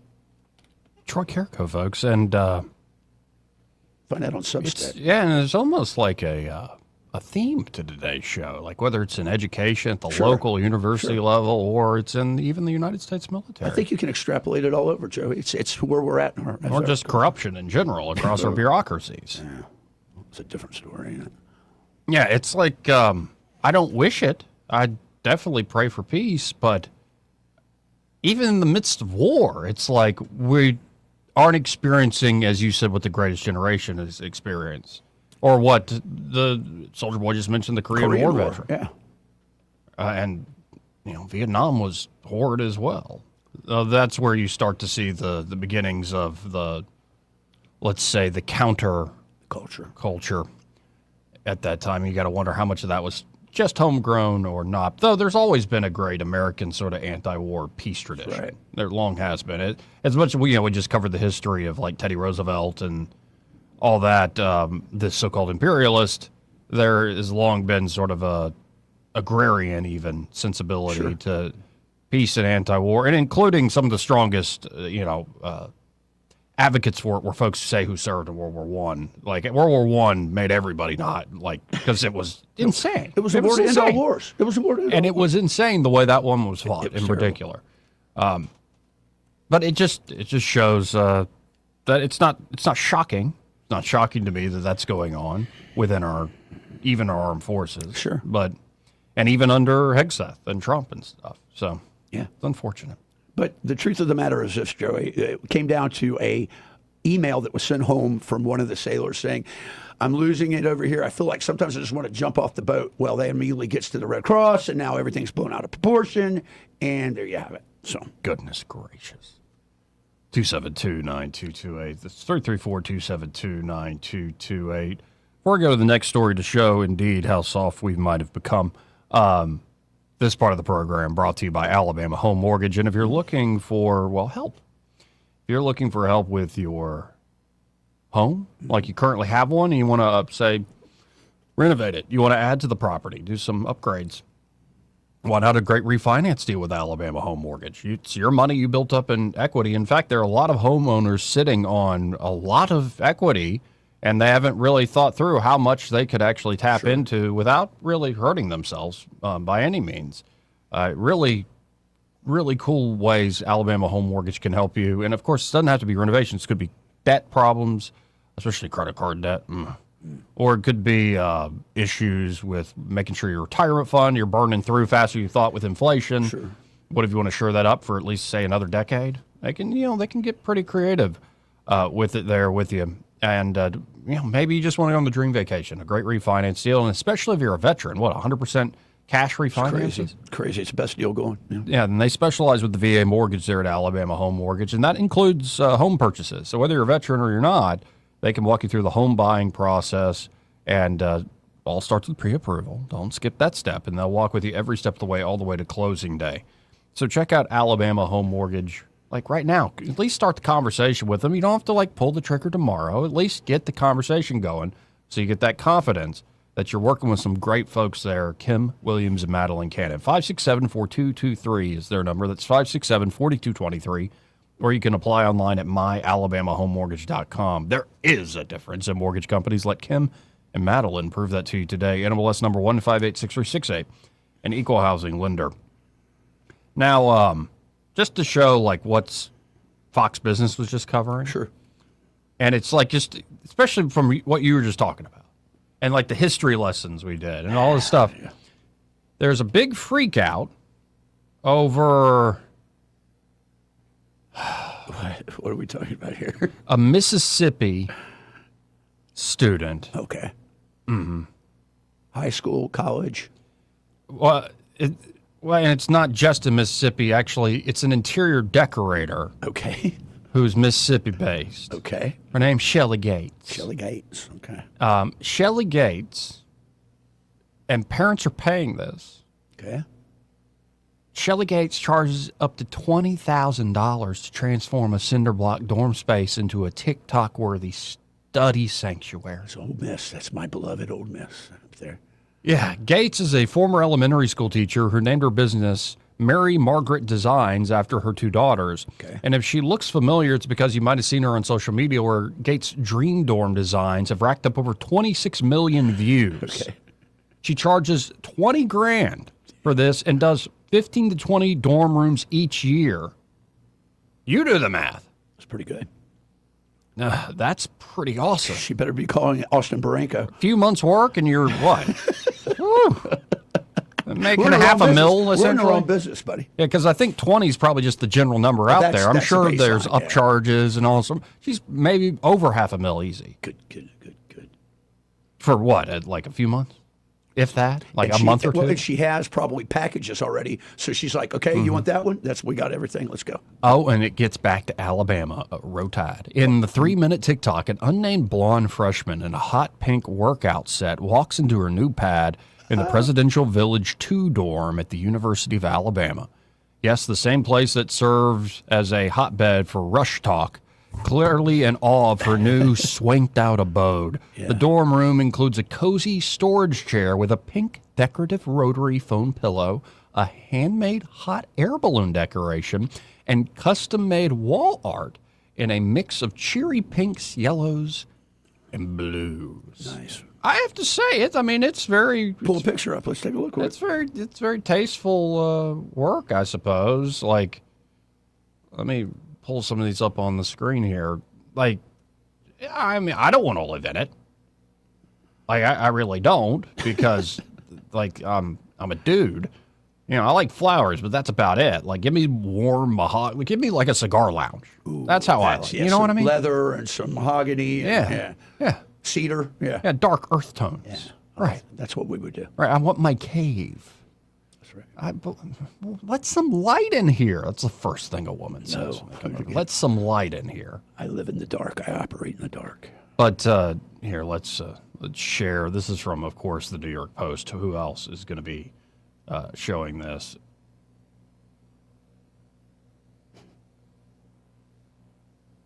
Hold on. It's trying. Too many people hitting it. Here we go. All right. I mean, look at that. Look at that the throw pillow set. Just perfectly arranged. And there's the pink rotary phone. Okay. That's and that's Gates. That's Shelley Gates. $20,000 for that, huh? Yeah. What a deal. And that's the young. Totally, I see her doing it. Look at that big chain around her neck. Yeah, look at that platinum blonde hair. Pearls of wisdom come from her hands. I mean, it's a lot of money, man. Man. We are seeing so many girls wanting pastels, bright colors, fun patterns, and just rooms that feel like them. Most dorms start out with cinder block walls and fluorescent lighting, and honestly, they can feel a little cold and intimidating. We love taking those spaces and making them feel warm, happy, and like home. Nice. She also added that this year's new students are getting a little more confident in mixing patterns and colors instead of playing it safe, and I absolutely love that. Because I have an upcharge for that. Just all the different ways. Yeah. Like, and again, this is what you want. The reason you go and you defend the nation is you want people to be able to do this. Pursue your happiness, so to That's speak. what it is. I'm happy. I'm okay with that. Yeah. Yeah, but there were a lot of people on social media that were kind of like, celebrating the white entitlement and all that stuff. Yeah. Stuff like that. Yeah, whatever. Yeah, the folks just kind of being snarky. The best business model going in this country in any industry is convincing people with disposable income that they need something that is completely unnecessary. Yep. Well, that's hard to argue That's with. consumerism 101, man. If you aren't sending your kids to college with a used futon, a hamper, and a few posters, then you aren't preparing them for real life, another added. And maybe a refrigerator. Of course, some defended her lavish services. Sure. Heaven forbid should parents want to love and give the best they can for their child. Don't worry, she'll flunk out after first semester. It'll be okay. I don't know. Like, the college experience has become very much a real thing. Absolutely. You got to wonder. What's the value? Well, but also, let's just be blunt. There's a lot, and it's a Southern thing. It is. You know, there's so-called blue bloods in the North, so to speak. But There is. what's lasted in the South is it's like elite culture factories. And here's what I mean, is you get a lot of good-looking young men and women whose parents have done very well, and they are essentially, college is, yes, about getting an education and but it's also about networking. It's about building relationships. Finding that girl and joining a fraternity and having. And it's like they're all in the same schedule. They're all getting married and they're all having kids at about the same time. Then they divorce. And it's sort of this tight little cultural bubble. Again, I sound like I'm criticizing it. I get it. And it creates stability. That's what I love about the South. And you could say it's a little spoiled, and yes, I'm sure there are a few. Of course there are. Let's just say the expectations some of these ladies might have, I ain't meeting them. That's okay. You're not marrying them. Right. But, each their own. And there is, I think, this uniquely Southern culture of, like, you got a daughter, especially if you're not having as many kids. You don't have a lot of daughters. You have, like, one or two. Mm-hmm. Why not spoil them? Because what you hope is they not only get a good gig, but they find a husband where they have the same standard of living. That's right, or better. Right, that's the whole point of sending you to the University of Alabama or Auburn, is that you get the contacts to where you stay, well, how you want to be. Now, if you want to do that independent streak, go for it, girl. But, like, I don't know, all the people knocking it, I think they're knocking because they don't understand that it really is a real culture that has been maintained. I'm not of it, but I kind of look at it now and I go, respect. Yeah. Respect. I had a first sergeant used to say whenever there'd be a really good-looking woman or somebody coming, he goes, "But gentlemen, see that woman there? She's making a man, maybe two, miserable somewhere." Yeah, but it's a good kind of miserable. Yeah, because I'll tell you, fellas, you can be quite miserable when you're all alone too. Anyway, this is true. We'll be right back. Want to carry News Talk in your pocket? Download the News Talk 93.1 app from the App Store. Available on iPhone and Android. Never miss a moment. Download now. Hi, I'm Carl Schmidt, naturopath and owner of the Herb Shop Wellness Center at 8161 Vaughan Road. With over 30 years experience in natural wellness, I've seen countless health fads come and go. A few years ago, we added a patented technology that actually activates your stem cells. It reverses the aging process at the cellular level. However, you do need proper hydration and targeted nutrition. At the Herb Shop, our advanced scanning and testing technology allows us to accurately assess your nutritional needs and get a customized plan for you. Come in today and see what the Herb Shop can do for you. Maybe you're doing well in sales, but you're ready for something bigger. At Blue Water Broadcasting, you'll help local businesses grow with customized marketing campaigns that combine the reach of 7 radio stations with powerful digital solutions. We're looking for someone who enjoys meeting people, earning their trust, and delivering results. If you're driven, professional, and ready to build a career, not just another sales job, we should talk. Visit BlueWaterBroadcasting.com and send me your resume today. Blue Water Broadcasting, local folks helping local business. This hour of news and views is brought to you by our good friends at Alabama Home Mortgage. Alabama Home Mortgage, 567-4223. Visit them on the web at myalabamahomemortgage.com. NMLS number 1586368, an equal housing lender. All the headlines the mainstream media won't touch. Your News Talk station. News Talk 93.1 FM WACV.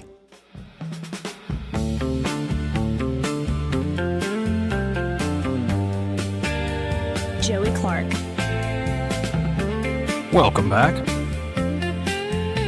Let's go right to the phones and talk to Michael Cohen with Cohen's Electronics and Appliances. Hey, Michael, how are you? I'm doing great. How are you? Oh, life is swell. We were just talking about, would you spend $20,000 to make sure your daughter's new dorm, say at the University of Alabama, was just decked out and fabulous? That's negative, Ghost Rider. But they would have an 85-inch TV in there. Whew, that's a lot of money for a dorm room that you're going to use for a year. Not that I'm that old, but when I remember taking some courses at Huntington, and it was like $1,000 for the semester, and to spend $20,000 to accessorize a dorm room, I just, it does not compute. Yeah, sure. Goodness gracious. No, and I was just saying, I still have the man cave desire in me. So, give me rich earth tone, like mahogany and leather, and a big old TV and an amazing sound system. And I need a really, not just a fridge that keeps things cold, but the fridge needs to have an aesthetic to it as well. And that's where I would go. If I had that sort of disposable income, I'd probably stop by Cohen's, is what I'm saying. Oh, that would be a wonderful way to spend your money. Well, and really, if somebody wants to like get in on this, it's not your daughter but your son, and you want your son to have the best dorm room, you could probably stop by Cohen's and get pretty much most of what you need. Wow, look there. Yeah. I mean, we got some cool refrigerators. We've got some nice ice machines because everybody knows a college kid is going to need a lot of ice for his cooler to keep his beer cold. We've got nice televisions. He could definitely have the coolest dorm room there. I'm not sure how much studying he would get done with a 115-inch That's awesome. unit on the wall, but you got to have your priorities. I'm watching documentaries, Dad. Like, learning. Yeah, that's what you're doing. Yeah, son, what is all this Pornhub stuff? It's bigger than life, Dad. Yeah, That's great. If you're going to do that, use a much smaller screen. Yeah. That's right. False expectations. False expectations. Man. Oh, gross. So check out Cohen's today, folks. No, really, whether it's on the electronic side or if you are looking to, say, build out a kitchen or it's time for a new fridge, new washer dryer unit, they've got all sorts of great products, but the true difference there is often the service. Like, they've got the great products, but you can call them, say, down the road, years down the road, something's wrong with my washer dryer unit. They'll come out. They'll help you out. They'll take your call. That's right. That's the biggest thing that we try to do is we do want to take care of our customers after the sale as well as before the sale. We did a 100-inch install downtown Montgomery yesterday, and it went on the third floor, and the stairwell was maybe 3.5 feet wide, and it wouldn't fit in the elevator. So, I had 3 guys that they toted it up the stairs to the landing, made a U-turn, went up the rest of the stairs to, and they had to do that twice. And then they had to put it in the room on an articulating bracket, and they spent the better part of a day there, but they got it done, got everything done that the customer needed done. They had a, I forget what you call it, but it's a sound bar with a camera in the middle so that you can do your Zoom meetings. Oh. And they got that attached to the bottom of the television, so it tracks. When they pull the TV out and rotate it left or right, the sound bar and the camera go with it. So anyway, it worked out really well, but there's not a lot of people that would want to try to get a 100-inch television up the stairs in that configuration, and but they stuck with it. And they got it done like they're supposed to. And we're proud of them. Well, I love hearing that, folks. Y'all get by Cohen's today. Of course, you can always shop online at thinkcohens.com, but you really should stop by the Boulevard, 2515 Eastern Boulevard. Here in Montgomery, they're open 9 to 6 Monday through Friday, 9 to 4 on Saturdays. And find Michael and be like, hey, I heard you on that radio show with that Joey Clark fella. And Troy Carrico was there that day. Yeah, look at that. We had a little Troy day and an Eddie day this week. That's right. Even Steven. So anyway, y'all have a great weekend. Come see us. You too, Mike. Yeah. Take care. 272-9628. Now, as we were talking here, and I guess I'll have to check this out in the break, Sky Mosley brought in more flowers. I see that. I guess the word's out that I like flowers now. There's a note on it. What's it say? Yeah, there is a note on it. Well, how about this? Let's hit a break. Let's check it out. That's right. Final hour coming up. Broadcasting from the Riverside Chevrolet Master Control Center, this is WACV Cusana, News Talk 93.1 FM. When it's Chevy, it's Riverside. With SRN News, I'm Bob Agnew in Washington. A major change is on its way to the Navy's aircraft carriers. President Trump ordering the Navy now to remove the more advanced electromagnetic launch system from its newest aircraft carriers and return to the older steam catapults. The president has long criticized the new system as being less reliable. Tropical storm Layla has formed in the Pacific Ocean and is expected to become a hurricane while approaching Hawaii's Big Island. It could bring heavy rain and flooding over the weekend. The storm is forecast to bring rain to the Hawaiian Islands starting late tonight, as well as high winds and dangerous surf, according to the National Hurricane Center. Japan today is dealing with record flooding that's blamed for at least 4 deaths so far east of Tokyo. Heavy rains have forced people out of their homes while leaving thousands stranded at a major airport. Stocks appear headed for a losing session. About an hour and a half from the close, the Dow is down by 97 points. This is SRN News. Full speed into summer, and if you're thinking about buying a home this year, here's what you need to do first. Get pre-qualified, not once you found the house, now before you even start looking. Here's why. In this market, houses sell in days, sometimes hours. The buyers who win aren't the ones with the highest offer. They're the ones already approved, ready to move, with a lender who can actually close. If you're not pre-qualified, you're a week behind. Maybe that house is gone. Well, I want to tell you about Fellowship Home Loans. For over 20 years, my friends Mike and Brian, guys that I've worked with, they've built Fellowship around one thing, getting loans done for real families with unique situations. They use programs and options that typical lenders don't take the time to explore. Down payment solutions that fit the way people actually live. Everything's done in-house, one roof, one team, all with a servant-led mentality. Get pre-qualified today. Go to fellowshiphomeloans.com/Mike G or call 800-510-MIKE. Fellowship Home Loans, mortgage lending by the book. Nationwide Mortgage Bankers, DBA Fellowship Home Loans, Equal Housing Lender, NMLS number 819382. Rich Thomas weather is brought to you by Mr. Electric of Montgomery. Mr. Electric, we've got the power to make things better. Visit MrElectric.com. Rich Thomas weather. Well, hi, everybody. The relentless August heat wave continues. Heat advisory will be in effect probably, I'm thinking, right on through the weekend, if not beyond. Daily heat indices in the 105 to 110 range, easy. Lots of sunshine. Highs actually in the upper 90s today, tomorrow, Sunday, and probably early next week at least. Nighttime lows will be in the upper 70s. And the daily rain chances are very small, but not zero. You know, sometimes we'll get lucky. The storms will be random, but few and far between. From the Blue Water Weather Center, this is Rich Thomas. 1819 News.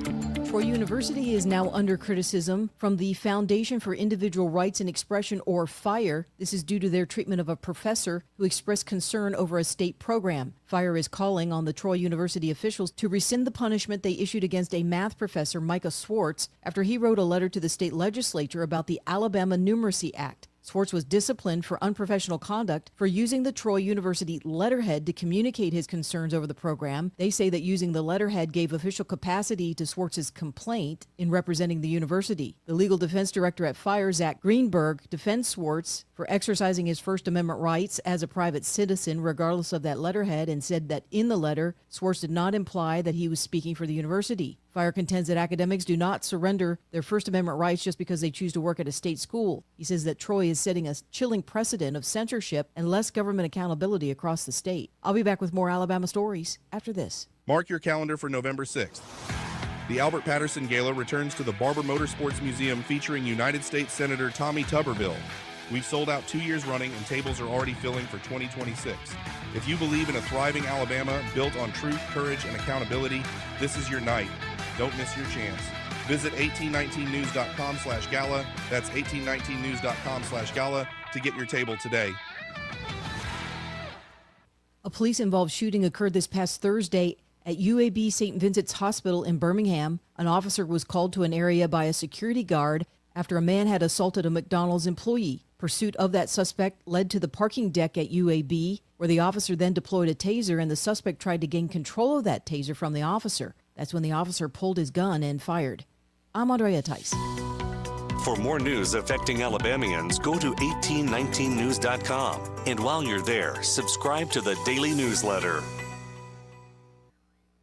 This hour of News and Views is brought to you by our good friends at Cole Plumbing, 279-8919. Cole Plumbing is number one in the number two business. You don't have to dig a hole. They have proprietary pipelining technology. Ask them about their tankless water heaters. Remember, when you have trouble with your bowl, call on Cole. Beyond the Forecast with Chief Meteorologist Shane Butler. Growing up in Elmore County. I grew up here. I lived here as a kid. I experienced the weather here. So I have knowledge that goes way back. You know, I experienced my first tornado as a kid. I was probably about 11 years old and eclectic. Writing that out and experiencing that really gave me the passion about weather. We made it through it, and it gave me an experience that I'll carry in a lifetime. Shane Butler, part of the Action 8 Weather Team, your weather authority. Trust is the number one reason why a patient chooses a healthcare provider. Adams Drugs has been your trusted healthcare provider since 1962 and has been voted the number one pharmacy in the River region for many years. We strive each and every day to provide you the level of healthcare you have come to expect from Adams Drugs. The employees at Adams Drugs take pride in developing relationships with their patients, from making sure your prescriptions are filled correctly to getting to know you and your family's needs and following up on any questions you may have. Adams Drugs employees deliver top-notch service. We ask you to visit us at any of our locations in Montgomery, Prattville, Wetumpka, Millbrook, and Pine Level Marbury and give us a chance to earn your business. You can find us at adamsdrugs.net for the location that is nearest to you. Adams Drugs is your local, independently owned Health Mart pharmacy. Health Mart, taking the time to listen and care. We get this question all the time. Do you handle that? Buying or selling a home? Yes. Commercial? Yes. Land or investments? Absolutely. Hannah and Eddie Realty Group. One team. Every real estate move. 334-322-0662. The views and opinions of the following program are solely those of the host and other contributors. These do not necessarily represent those of Liberty Acquisitions 825, Blue Water Broadcasting, its management, staff, or any advertisers.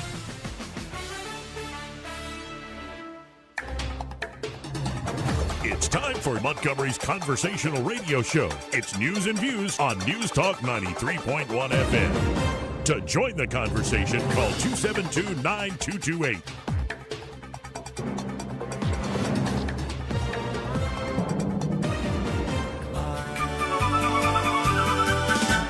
Joey Clark. Okay, so we got the we got the note here. Like, if you can see on the stream, the flowers are expanding, and like we just had a whole huge, beautiful arrangement delivered. It's very nice, and it was delivered by Vicky from Chappie's. Thank you, Vicky. You're awesome. Hiya, darn, to quote Jack Campbell. And love all the folks over there at Chappie's. I know Good you folks. do. You're a regular. And it came with a card, and it says, "We heard you had began to enjoy flowers. Here's some to get you through the weekend. If you need anything, let us know." From Ashley Cummings, Martha Ray's florist. Nice. The owner over there apparently is Jeffrey Horton, it looks like. Not here from the Mike's. handwriting. Not Mike's, right? And, well, thank you, guys. I definitely will be in touch with y'all over there on Mount Meigs Road. But I appreciate the flowers. Very nice. That's very sweet. I need to start buying more randomly for people. Especially, like, I don't know, let's workshop this on air. What would you do if all of a sudden flowers showed up at your door? And it wasn't like, there's no note or anything like that. It's just like, or the note is just like, "Have a nice day, sir." Was it so? It was addressed to me, or Yeah. it could have been for Robin. I'd be like, "Who's the gay person in these flowers?" Robin, I don't think these are for me. I think these are for you. No, I like, you know, you and I are both fans of Oscar Wilde. I see the aesthetic beauty in them. It's about aesthetics. I don't know. I think it's even like the most like stone-faced, hard exterior person. Yeah. All of a sudden, like somebody just brings here. This is for And then you. a kitten jumps out, and you're like, "Oh, that's so nice." Well, that's so sweet of you guys. No, but thank you to Ashley and the team there at Martha Ray's Florist. Outstanding. Look I'll at 'em. definitely have to stop by. And yeah, I like what y'all brought. Thank you so much. Anyway. Nice. Let's see what 1819 News is throwing out there. They always update. Yes, they do. 2:00. At 2. And Troy University, by the way, declines to comment on disciplined professor. Troy remains committed to free speech and academic freedom, is all they'd say. Generic response. And, we've got an ADOC story, so you know it's going to be a little juicy. Always juicy. Again, from Craig Munger. Everybody else must be on vacation. Craig's all right. He's just out there slinging them. But the Alabama Department of Corrections recently conducted a search warrant in Montgomery, leading to the arrest of a man and the confiscation of 19 pounds of marijuana and $30,000 in cash. He's doing some business. That's a lot. It is an awful lot. Here, let's pull up a photo of this so folks can actually see this on the stream. Because you know how after they do these busts, they lay out all the stuff that they seize on the table. Weapons and gun, Yeah. So here is that. Oh, that's a lot of dope. That is a lot right there. The Alabama Department of Corrections again is arrested a man, confiscated 19 pounds of marijuana, $30,000 in cash.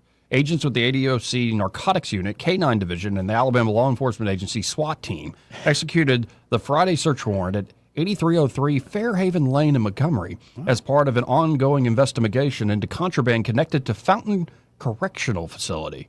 The investigation stemmed from an arrest made several weeks ago involving contraband believed to be intended for Fountain Correctional Facility. That investigation led law enforcement to a residence on Fairhaven Lane. In addition to the drugs and cash, investigators arrested former inmate Patrick O'Neill Perry, who's 32.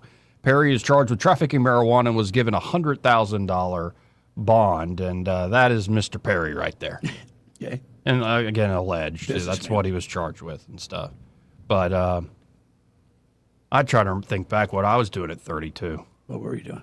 Smoking some dope. Smoking marijuana, probably. No, I mean, I would get the job done. I wasn't like a complete deadbeat. You do your work, and instead of a beer... That's you smoke a joint. Yeah, right. You work, and then you get some food, and you watch something stupid and funny. You're not out causing any trouble. Right. It's not that unusual these days, honestly. But it's also, is that the best way to live? Is it?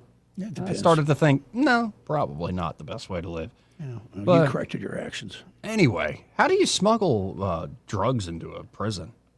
That much too. Yeah, I mean, I Hey, could you got a big- little bit, you got like, big you can anal put it- cavity. I can take one more. Rectum. Gum. That's a lot right there. Pucker factor. Yeah. Anyway, 272-9228. How do you feel about these flock cameras? Oh man, I'm listen. You know what in my mind I see, you remember the guy that was cutting off the boots? He was dressed in like in England, the boots on cars. You remember? Yeah. He was like in a cape and he had on. I want to see people climbing poles like that and just destroying crap. So Ernie Yarborough, he was on. You ever met Michael Yaffe? I have not, but I met Ernie. And Yaffe's up there in kind of the Hunts Vegas area. Yep. Or Right. Chattanooga. I don't know where exactly at, but I like Yaffe. But Yarborough was on that show, and he said, imagine if Joe Biden had flock cameras during COVID. It would have been an absolute nightmare. Oh, yeah, not a joke, man. How did you get that guy? We have to be willing to make decisions based upon 40 years and not 4 years or 4 weeks. I support our police. I believe in backing the blue.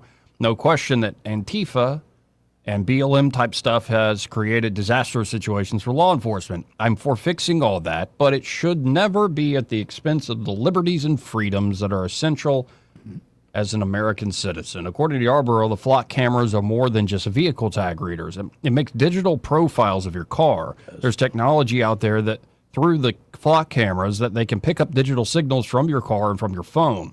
When you string flock cameras together, all that amounts to a mass surveillance system upon our people. If the data is collected by private businesses to protect their area of private citizens on their property, no problem there.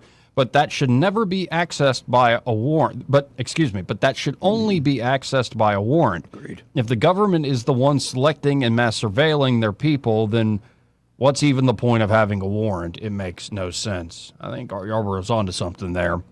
Agreed. Yarborough believes citizens across the country should be fundamentally opposed to mass surveillance. I am adamantly opposed to the surveillance and tracking of our people. The solution is not just to surrender our freedoms to technology. It's to go back to the root fundamental cause issues and deal with them in that way. I think every American citizen and every Alabamian ought to be seriously concerned and fundamentally opposed to the idea of a mass surveillance system by our government on U.S. citizens. If that doesn't sound like China, I don't know what does. I think Ernie's right. I think it is too. But it plays into what we've been talking about today. Yep. Like the sort of the corruption, the softness, all this stuff goes hand in hand with, well, just put cameras up everywhere. That's right. We'll just monitor them. Like, because often people who are real soft, what do they want? Safety. Yeah. And that was really the whole word in the world when it came to COVID, safety. Safety. It was another fear of outside pressure. The fear of death, really, is what it was. Everybody in real time had to process that. Sure. And contemplate that on a mass scale. But if safety is your number one motivation, and if fear of losing your life, fear of for your an existential threat. Yeah. Right. Fear can be healthy in the right proportion. Don't get me wrong. Right. But it can also lead you to saying, like, nothing bad should ever happen. And you're like, well, I don't think life is that way. It doesn't work that way, no. Now, that brings me to Ross Douthat. He did his last podcast for the New York Times. Okay. And he's been a long time conservative. Yeah. But contributor. Columnist. And over the last, especially 2-3 years, I've really started to appreciate Ross. I just think he's a thoughtful guy, and to be in that sort of bastion of the progressives in New York, and he's carrying the flame for faith and for God and for, just some basic conservative, like, he's not a fire breather, he's not a flamethrower, but he's willing to ask the questions and talk to a lot of folks. And there have been a lot of moments, especially in the last year, on his podcast that when he see some of these people, and they're dead serious. We other day played a Yale professor talking about, the interests of children and parents diverge. It's like, shut up, you creep. But he's serious. And so I appreciate Douthat uncovering things. But he recently interviewed, have you, I'm sure you've seen, I'm sure a lot of y'all out there listening have seen this fellow named Brian Johnson. Yeah, I have. Where he's trying to do the longevity stuff, like live forever sort of thing, like perfectly dial in his health. Like now there was a recent story about Brian Johnson where for all the checks and the crazy regimen he has done, he had some autoimmune disease where his stomach was eating itself. Ugh. So it's like you can't control everything, man. You can't control everything.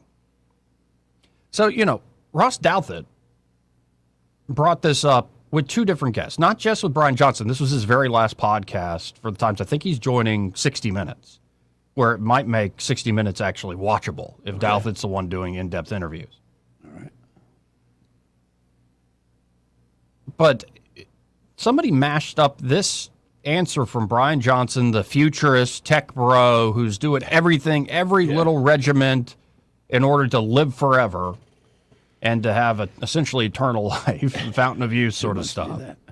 But somebody mashed that up with a podcast Douthat did several months ago. You were here, I think we covered it. Which one was Ben Sass. Oh, yes. Where he was taking certain drugs for this cancer he had that have his face essentially look leprous. I remember. And scarred. And so somebody mashed up the answer that Brian Johnson gives, essentially about control and over-controlling and death, compared that to Ben Sass, both on the same show. Okay. So it gets to the heart of, I think, what's troubling the culture, is that there are too many folks that are taking the route of Brian Johnson.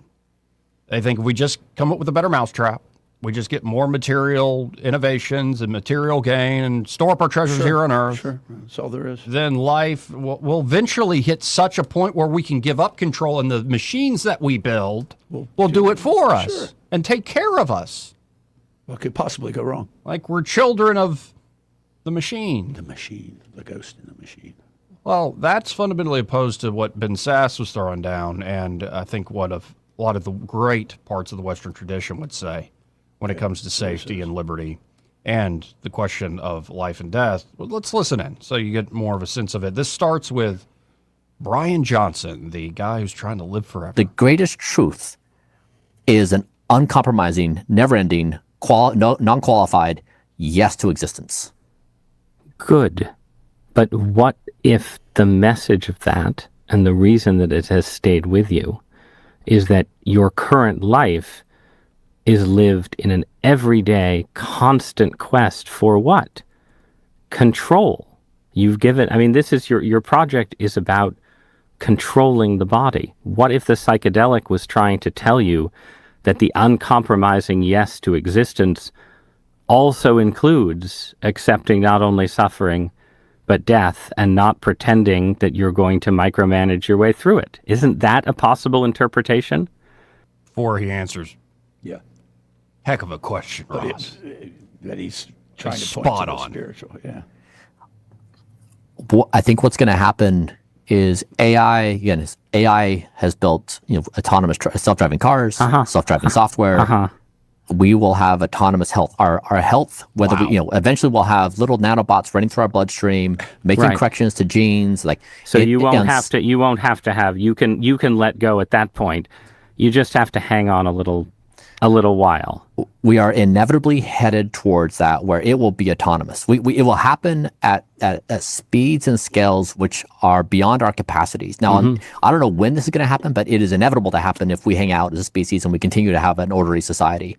And in that moment, everything changes. But yes, this is you have to roll with my thought experiments. You do have to accept a few basic premises on the speed of technological development, on what we're actually capable of. But yes, I believe we're walking toward autonomous health. Right, you have to accept the premise that eventually we can have this kind of control without having the downsides of obsessive control. And in that moment, you release control. Yeah, you let go. I have to. It's a job to do this now, but eventually it won't become. And to be clear, Don't Die is friendly towards Christians and Muslims and Jews and every religion. Don't Die does not say anybody is wrong. And being a Christian, great. We're both in agreement. Neither you nor I want to die right now. Respectfully, Brian. I mean, the affirmation is appreciated, but in the end, we'll find out. Brian Johnson, thank you for joining me.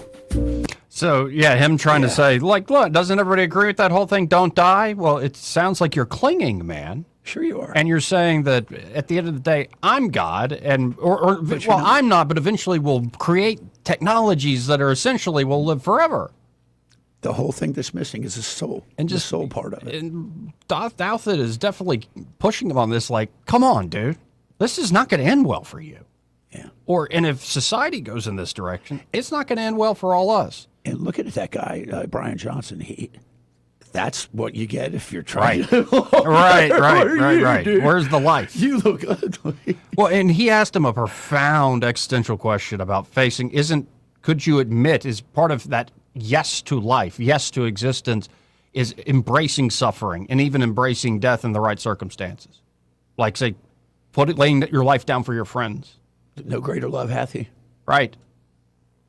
And his answer was, well, eventually we'll have little nanobots and things are like, what is going on? What in the wild world of sports is going on here? Not good things. Anyway, now listen to Douthit having this similar conversation with Ben Sasse, former Nebraska senator, president of the University of Florida, just given this crazy cancer diagnosis. As he's speaking here, you can see the side effect of the medication he's taking for the cancer. I remember. He's got lesions and just open flesh on his face. And this is, I think, a man who's actually saying yes to existence. Thank you for having me. Do you think you're ready to die? Do you feel ready? I don't feel ready, but to whom would I go? I have confidence that when Jesus says to the disciples, he didn't want to be identified as the Messiah yet. Keep these crowds away. Don't tell about the water into wine miracle at the feast. How amazing is it that Jesus' first miracle is a big ass party? Let's drink more together. But he says, you can't keep the children from me. And we're told that we get to approach the Almighty. We get to approach the divine and call him Daddy, Abba Father. That's pretty glorious. And I know that that's what I need. Ben, sorry. Happy to get him to open up a can of pins. You got me at the end. Got me. Ben Sasse, thank you for joining me. Thanks for having me. And right now, I think that's one way you can describe the modern dilemma, is what that Brian Johnson guy was saying and what Ben Sasse just reminded folks of. That's right. And it shows up in big ways and small ways all throughout life. It's like this want of safety all the time. We'll just come up with a better mousetrap to make sure we have safety all the time. But it's gotten to the point now where it's people really think, instead of embracing and having true faith, open charity towards God the Father, they can build their own digital God, so to speak, their own AI God. We can materially summon this thing that'll take care of us and our deepest longings. And it's just, whew. Yeah. It's not going to end well if that's the direction we choose. No. Now, if you ask the average person, like intellectually, yeah, they might agree more with Ben Sasse. But when the crap hits the fan, like during COVID, how many folks are sounding more like Johnson? Yeah, a lot. AI is the savior. It is the Antichrist. Yep. 272-9228. 334-272-9228. We got to hit a break. Be right back after this. Want to carry News Talk in your pocket? Download the News Talk 93.1 app from the App Store. Available on iPhone and Android. Never miss a moment. Download now. This is your roving reporter. Today I'm talking with a prospector. That's right, man. I'm prospecting for gold. You dig? No, but it looks like you do. And you know the first thing I'm going to do when I strike it rich? What's that? I'm going to hire David Ernest to be my money man. You mean everyone's favorite asset preservationist? That is correct, man. I'm going to call him up at 833-596-7233. 833-596-SAFE. You know, I've heard a lot of good things about David Ernest. You know, he's the best money man around with over 40 years of experience. Experience is necessary, especially when you're digging for gold. That's right, man. And I can see that you don't have very much experience. What do you mean, man? Well, you have the little plastic bucket and shovel like a kid would take to the beach. Yeah, man. Well, I want to start out small and then kind of pace myself up until I strike it rich. Well, maybe you should call David Ernest first. You think he's got a shovel? Never know till you ask. I dig, man. Do you suffer every time you try to wear good-looking shoes, but you don't want to wear ugly shoes just because they're comfortable? The Good Feet store wants to help you wear heels, boots, and dress shoes again in comfort. We're located at 7341 East Chase Parkway in the shops at East Chase. Now hiring. For too long, Alabama's statewide news companies have shamed us for our conservative Christian values. Alabama deserves a news company that cherishes our culture, a company that isn't bought and paid for by the powers that be. 1819 News is that company. Run by Alabamians for Alabamians, 1819 News celebrates what is good and beautiful about our state, while exposing those who work against our values in secret. Just go to 1819news.com to learn more. Subscribe to our newsletter. That's 1819news.com.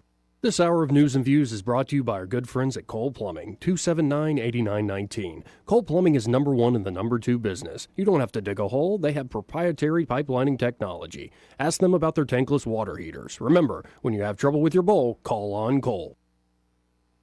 We get Montgomery talking 24 hours a day. The River Region's most trusted voice. News Talk 93.1 FM WACV.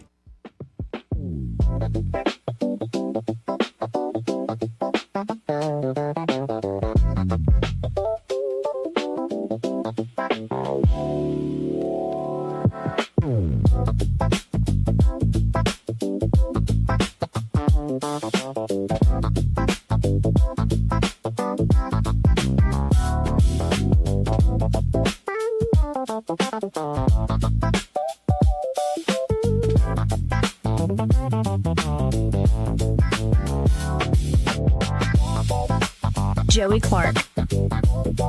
Welcome back. I'm your host, Joey Clark. Troy Carrico in the studio. And did you see what Luigi did today? Yeah, he pled guilty to stalking under federal law. Yeah. Well, I mean, he did more than that. What did he do? He pleaded guilty to federal stalking charges. Spare him. But he said, as he did that, I shot Mr. Thompson in Manhattan, and he died. I knew what I was doing was illegal. Whew. Mangione's state trial is due to begin next month, but following today's plea, his lawyers filed a motion to dismiss state murder and weapons charges on double jeopardy grounds. Mangione previously pleaded not guilty in both his federal and state cases. In remarks after the hearing, one of Mangione's lawyers said prosecutors are trying to punish him twice. No, when the guy says, I shot Mr. Thompson in Manhattan and he died, and on a technicality of pleading guilty to federal stalking charges, now the state of New York can't find me guilty of murder, that's insane. I'm not a lawyer, but that's insane. The argument is made that the reason our legal system does such unbelievable things is because in order to preserve the integrity of the person and protect them from undue persecution, we've lost the sense of justice in our judicial system. And by the way, there are a lot of crazy broads outside the courtroom still want to have his baby. That's great. Like super fans. People talking about it as a revolutionary act. And he's been treated so unfairly. Sure. Uh-huh. Anyway, that just came out today. But he literally said, quote, I shot Mr. Thompson. That's CEO of United Healthcare, Brian Thompson. I shot Mr. Thompson in Manhattan, and he died. Well, there you go. There you go. That's what you need to hear. And then said, I knew what I was doing was illegal. Yeah, no kidding. Wait, it's illegal to kill somebody in cold blood in broad daylight? Say it ain't so. Wow. Anyway, just it defies logic, doesn't it? It does. It does. Did you see this Abdul El Sayed? Oh, did you see him do the Blues Clue thing? Yeah, that was wagging creepy. his tail. He's a creep. Real creepy. He's real creepy. And there's a new angle of attack on him. Yeah, what's that one? And how does it say? Because he was mad that people are saying his full name, and he's like, if you're going to say it right, say it correctly. And he did some sound where it's Abdul Rahman. Yeah, that. Yeah. Is it like a French thing almost? No, it's instead of accent aigu and al français, it is more about like Abdul. That they roll down there. I can't do it. Huh. But this Democrat Senate candidate, Abdul Rahman, which means the strong, Mohammed El Sayed, is under fire after a report about his treatment of dogs. When he ran Detroit's animal control system. Dogs are worthless in Islam. They kill them. Yeah. This just surfaced yesterday. The Daily Mail published a report detailing how often the department killed dogs and cats under his watch from 2015 to 2017. He's a dirtbag. El Sayed served as executive director and health officer of the Detroit Health Department, a powerful post that put him over the city's animal control operation during some of its darkest days. Yeah. In a 2017 ABC News profile of his bid for governor, El Sayed pointed to his record as Detroit's health director, boasting that his team had, quote-unquote, rebuilt the animal control system. Sure. But according to records obtained by the Daily Mail, nearly 4,680 dogs and cats were euthanized by Detroit Animal Care and Control during the period when El Sayed was in his post at the Detroit Health Department. The 2015 numbers were particularly stark. That year, they euthanized 1,988 dogs and 272 cats, a total of 2,260 animals. The figure represents a 26.4% of all dogs euthanized in the county, according to the Michigan Department of Agriculture and Rural Development.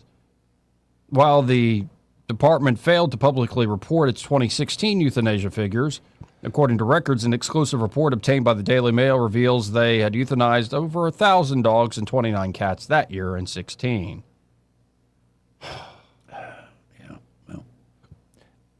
If one of the things I do, if I look at somebody and I know they abuse animals, I know that they're just useless person. Man. It's a sad aspect of that part of the animal control, but it seems like that's a little excessive. Yeah, I don't know. I think it's slightly excessive. Here's one for you, Joey. You might like to hear this one. Plans to ban white swimmers from a Berlin public pool trigger backlash. The Volksbühne, which is a theater, was given almost $500,000 to put a public pool in. Yeah. The Berlin pool was forced to cancel an event, however, recently that excluded white swimmers after it faced a backlash. The Volksbühne, a theater in the city center, was allocated nearly $500,000 US dollars of taxpayers' money to open a people's swimming pool, which it initially pledged would be, quote, open to all seeking to cool down in increasing hot European summers. And it goes on, and there was an event that was scheduled for only black communities, and they weren't allowed. People's swimming pool. Germany, baby. Germans, Nazis. Germany. Did I ever tell you the time that I got that call from the German lady at the, I believe I told you this, at the embassy when I was working for UPS Heavy Freight. We had a package come into the Maxwell contingent of the Luftwaffe, and they were claiming it was computer parts, but they jingled and jangled like bottles. Yeah, and that was liquor. And she called me one day, and she finally got her way. And I told her, I said, let me explain something to you. My papa killed Krauts. You Krauts. at the Battle of the Bulge in Patton's army. I said, see, you can pound sand. I hung up on her. I felt good about it, too. My boss goes, that was a little harsh. Roll Tide. Yeah. Now, whether it's El Said, and I had Senator Britt in here on, I guess, Tuesday, and she was talking about how crazy that guy, not just that guy, but Hassan Piker in particular, campaigning with all these folks. He needs to be put down. Yeah, Like, no, and I told the senator some stuff off the air. I'm like, oh, he said worse than what you're quoting, and she was a little aghast. He needs to be put down. At that. Like a dog. But here's the thing. With all the so-called radicalism of the left, and they're desperate, by the way, when you reel out Chris Matthews of formerly Chris Matthews. MSNBC. But it's now MS Now or something like that? It's MS Now. They rebranded. But they brought back Chris Matthews. That's how desperate they are to keep the socialism away. But the problem is, and this is from Kevin Roberts, the head of the Heritage Foundation, from James Carville to Bill Maher to Chris Matthews, the lack of self-awareness is incredible. These leftists enabled socialism for decades, and now they're shocked that socialist policies are mainstream on the American left. We're shocked, I tell you. Appalled. Completely shocked. Well, here's Chris Matthews. Just like, I don't know, this just screams of desperation. This is on Morning Joe. I've been thinking about this for days now. The DSA has done a favor to non-DSA Democrats, to regular Democrats who are regular members of the party. They've listed what they believe in. Their chair made that clear. It's in Peggy Noonan's column this week. It's very clear. We're going to get rid of ICE, not just ICE. We're going to get rid of the border. We're not going to have a border anymore. We're not going to effectively control people coming in and out of the country. And so I think we're going to get rid of prisons. We're going to get rid of the Pentagon.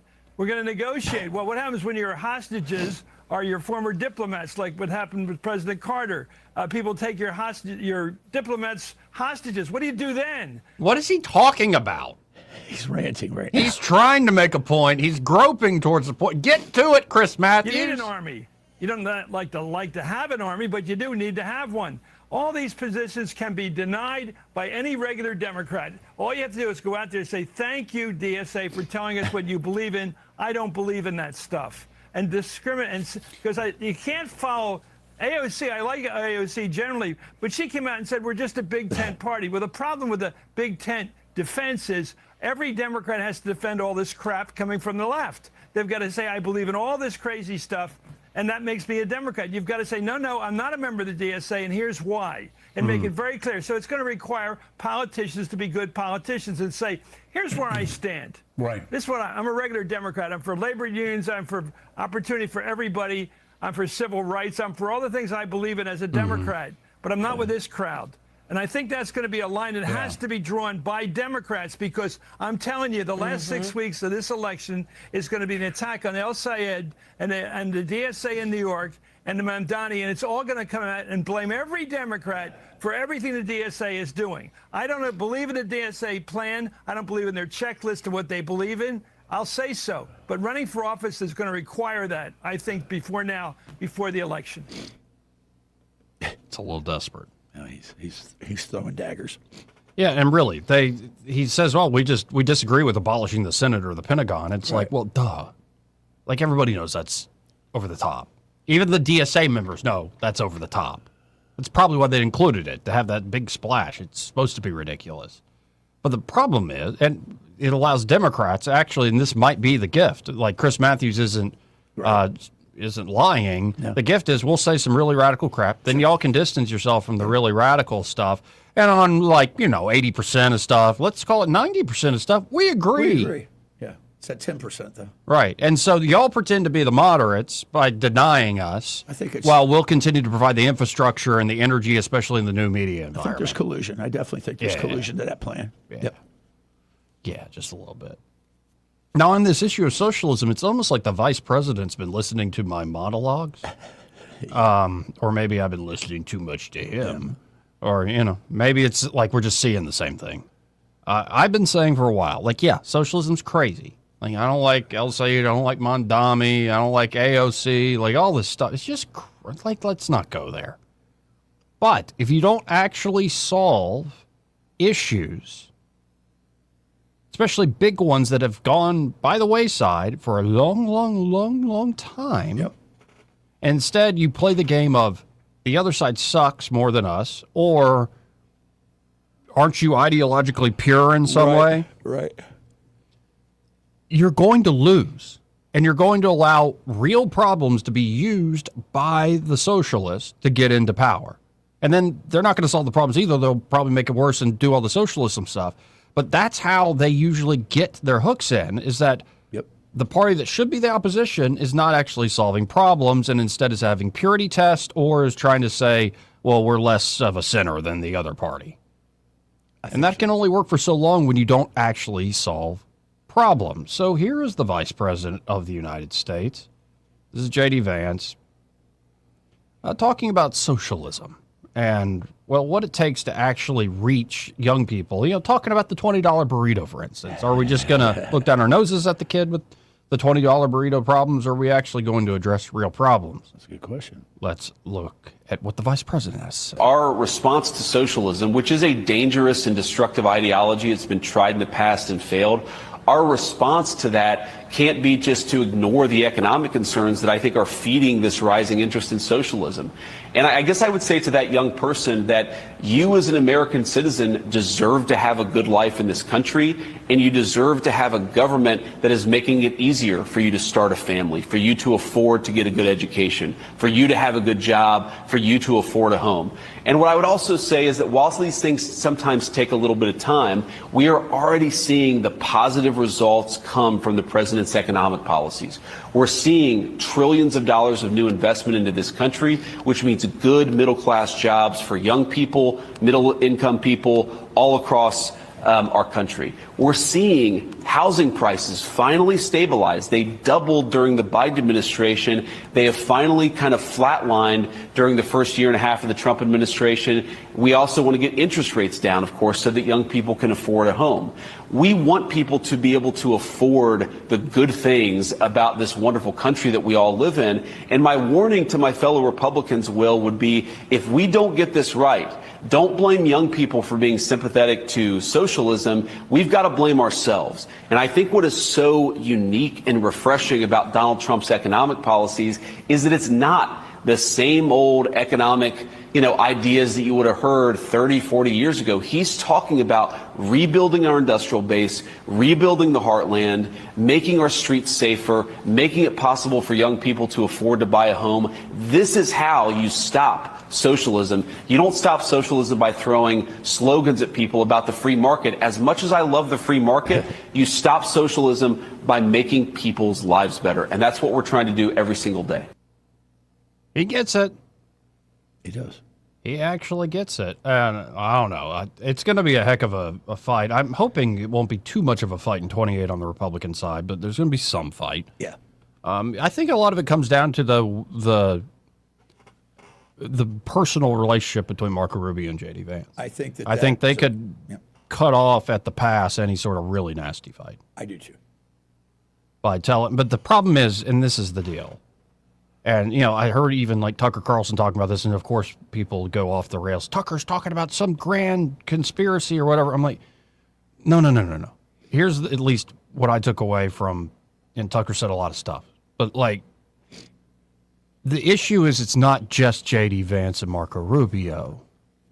That these candidates represent cliques and massive interest groups, often interest groups that back them, that they kind of are like, thanks for backing me, but shut up, man. Yep. Like interest groups that think they can be the main character behind the throne, so to speak. That's exactly what they want to do.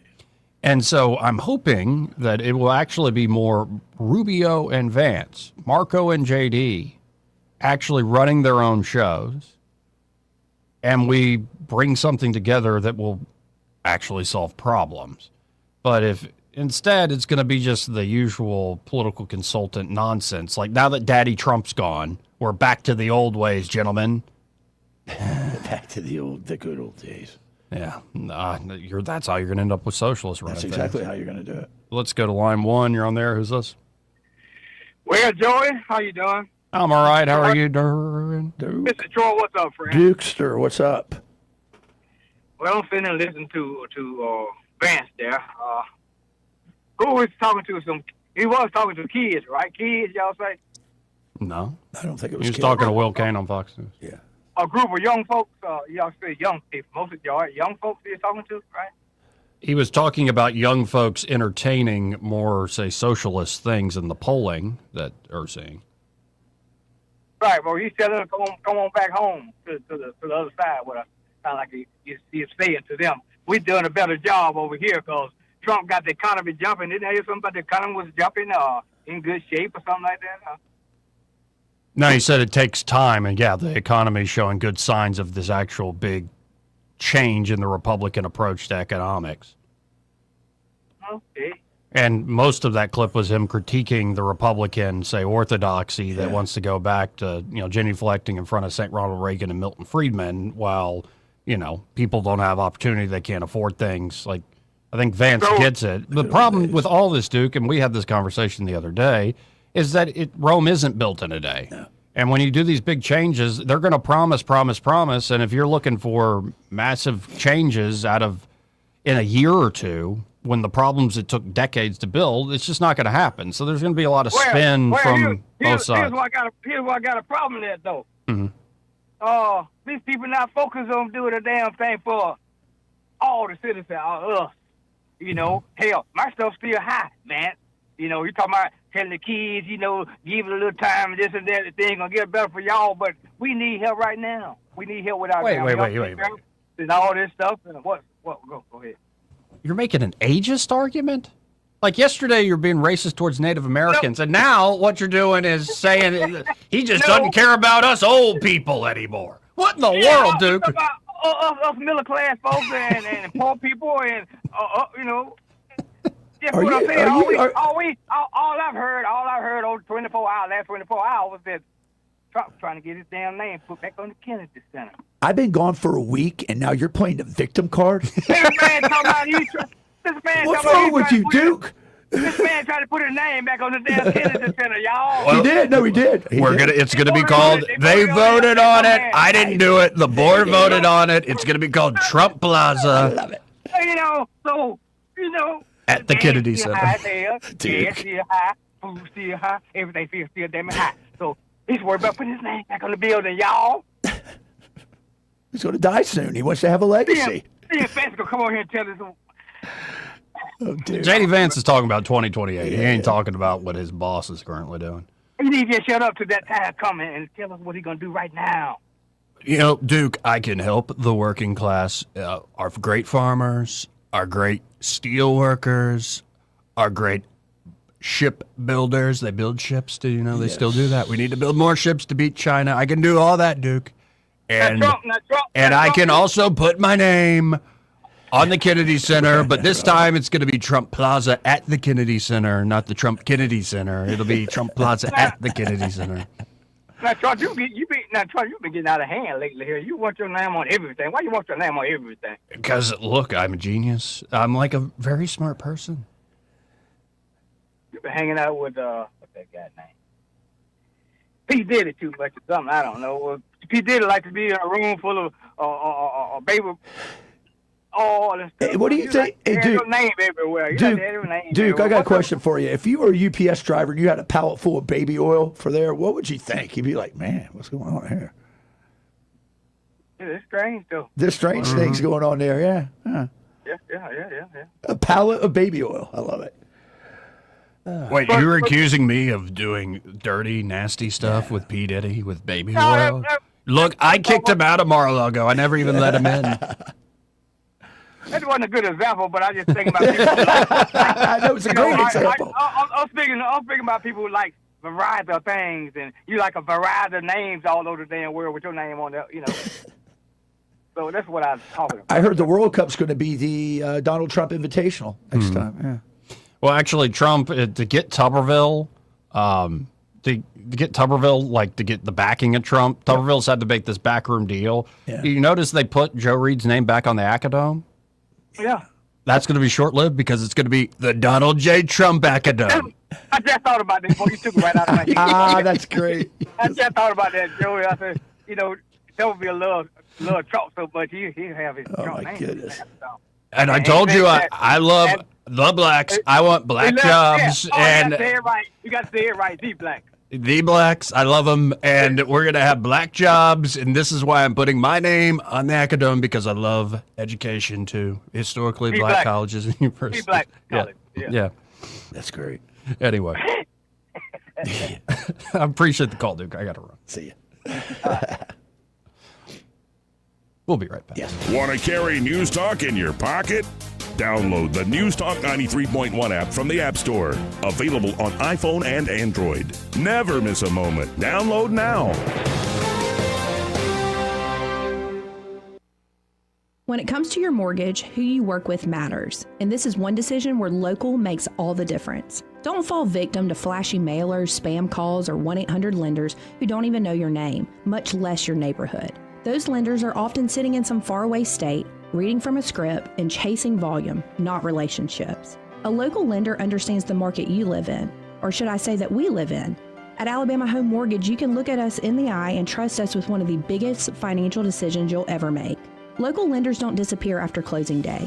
Our reputation is built right here, one family at a time. So before you pick up the phone and call a stranger, remember us, Kim Williams and Madeline Cannon at Alabama Home Mortgage. You deserve guidance from someone who knows the community because they're a part of it. Give us a call at Alabama Home Mortgage today at 334-567-4223 or visit us online at myalabamahomemortgage.com. That's Alabama Home Mortgage, because there is a difference in mortgage companies. NMLS 1586368, Equal Housing Lender. Hi, I'm Carl Schmidt, naturopath and owner of the Herb Shop Wellness Center at 8161 Vaughan Road. You know, with over 30 years experience in natural wellness, I've seen countless health fads come and go. A few years ago, we added a patented technology that actually activates your stem cells. It reverses the aging process at the cellular level. However, you do need proper hydration and targeted nutrition. At the Herb Shop, our advanced scanning and testing technology allows us to accurately assess your nutritional needs and get a customized plan for you. Come in today and see what the Herb Shop can do for you. Lots of places can expose you to identity theft, but that's why LifeLock monitors hundreds of millions of data points a second for threats to your identity, which is way more than anyone can do on their own. If they find anything suspicious, like new loans or changes in your financial accounts, they'll alert you right away, all through text, phone, email, or the LifeLock app. Get the alerts that can make all the difference. Save up to 30% off your first year with the promo code BECK. LifeLock.com, 800-LifeLock, 1-800-LifeLock, or LifeLock.com. Use the promo code BECK at LifeLock.com. If you're tired of average meals and rush dining, come see us. Epicure and Jack's Tavern offers wet-aged steaks cut in-house, scratch-made lunches, unbeatable beer buckets, and unforgettable dinners. This is food made with pride and served with heart. We invite you to come visit soon at 2060 Downing Street in Millbrook. Epicure and Jack's Tavern. You'll taste the difference. This hour of News and Views is brought to you by our good friends at Cole Plumbing, 279-8919. Cole Plumbing is number one in the number two business. You don't have to dig a hole. They have proprietary pipelining technology. Ask them about their tankless water heaters. Remember, when you have trouble with your bowl, call on Cole. If it concerns your community, you'll hear about it on News Talk 93.1. News Talk 93.1 FM WACV.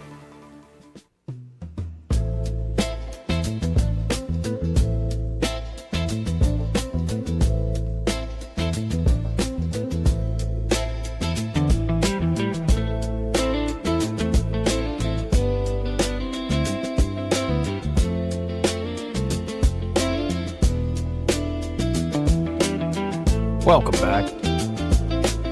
This part of the program brought to you by Prattville Carpet. Now, Ray Bowles, we were talking about moving people into dorms and stuff. right. He's actually moving his daughter into a dorm. That's what I thought he was doing up there, man. And, of course, if you're looking, though, for just a great company that can help you with any sort of resurface job, do carpet, of course, or they can even cut you an area rug. But ceramic tiles, so to lay down in the bathroom or new backsplash in the kitchen. They have also luxury vinyl plank. Looks like traditional hardwood, but it's a little more forgiving. And like literally, it's softer. And like you can spill stuff on, it's not as... But of course, if you want to do the traditional hardwood, they can help you there too. Essentially, you just need to call them up. 285-8117, and they'll come out and do a free in-home measurement of the space you want to resurface. You pick out the product you want, and they get the job done just that simple. Again, that's 285-8117, and be sure to tell those fine folks there at Prattville Carpet that Joey and Troy, those fellas on the radio, sent you. So did we learn anything today? A couple of things. Let's see. Number one, don't use letterhead if you're a professor. I think that's just I'm not disputing that it could infringe on some freedom to speak, but it just sets a dangerous precedent for the rest of the university. We learned that it's getting nasty out there. I thought that was a sound effect you put on. It's thunder, baby.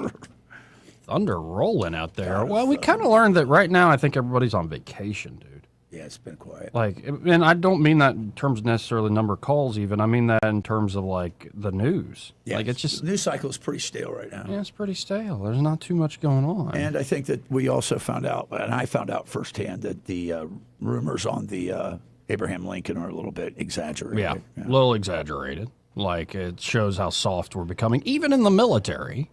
Yep. We learned how standards dropping in education. We had 12 years of continued degradation under two Obamas and one Biden. So. And then, of course, we're also seeing like this safety, keep me safe, give me flock cameras, give me every sort of medical intervention possible. I want to live forever. I never want to suffer or die, ever. All the peptides in the world can't prevent that. Yeah, good luck with that. And by the way, I do wonder what are the things that we are currently taking today that we're going to look back and go, we should not have been putting that into our bodies. I think microplastics is a big one. They talked about how a bottle of water will degrade in your car in the heat and how you're ingesting it, and it's not good.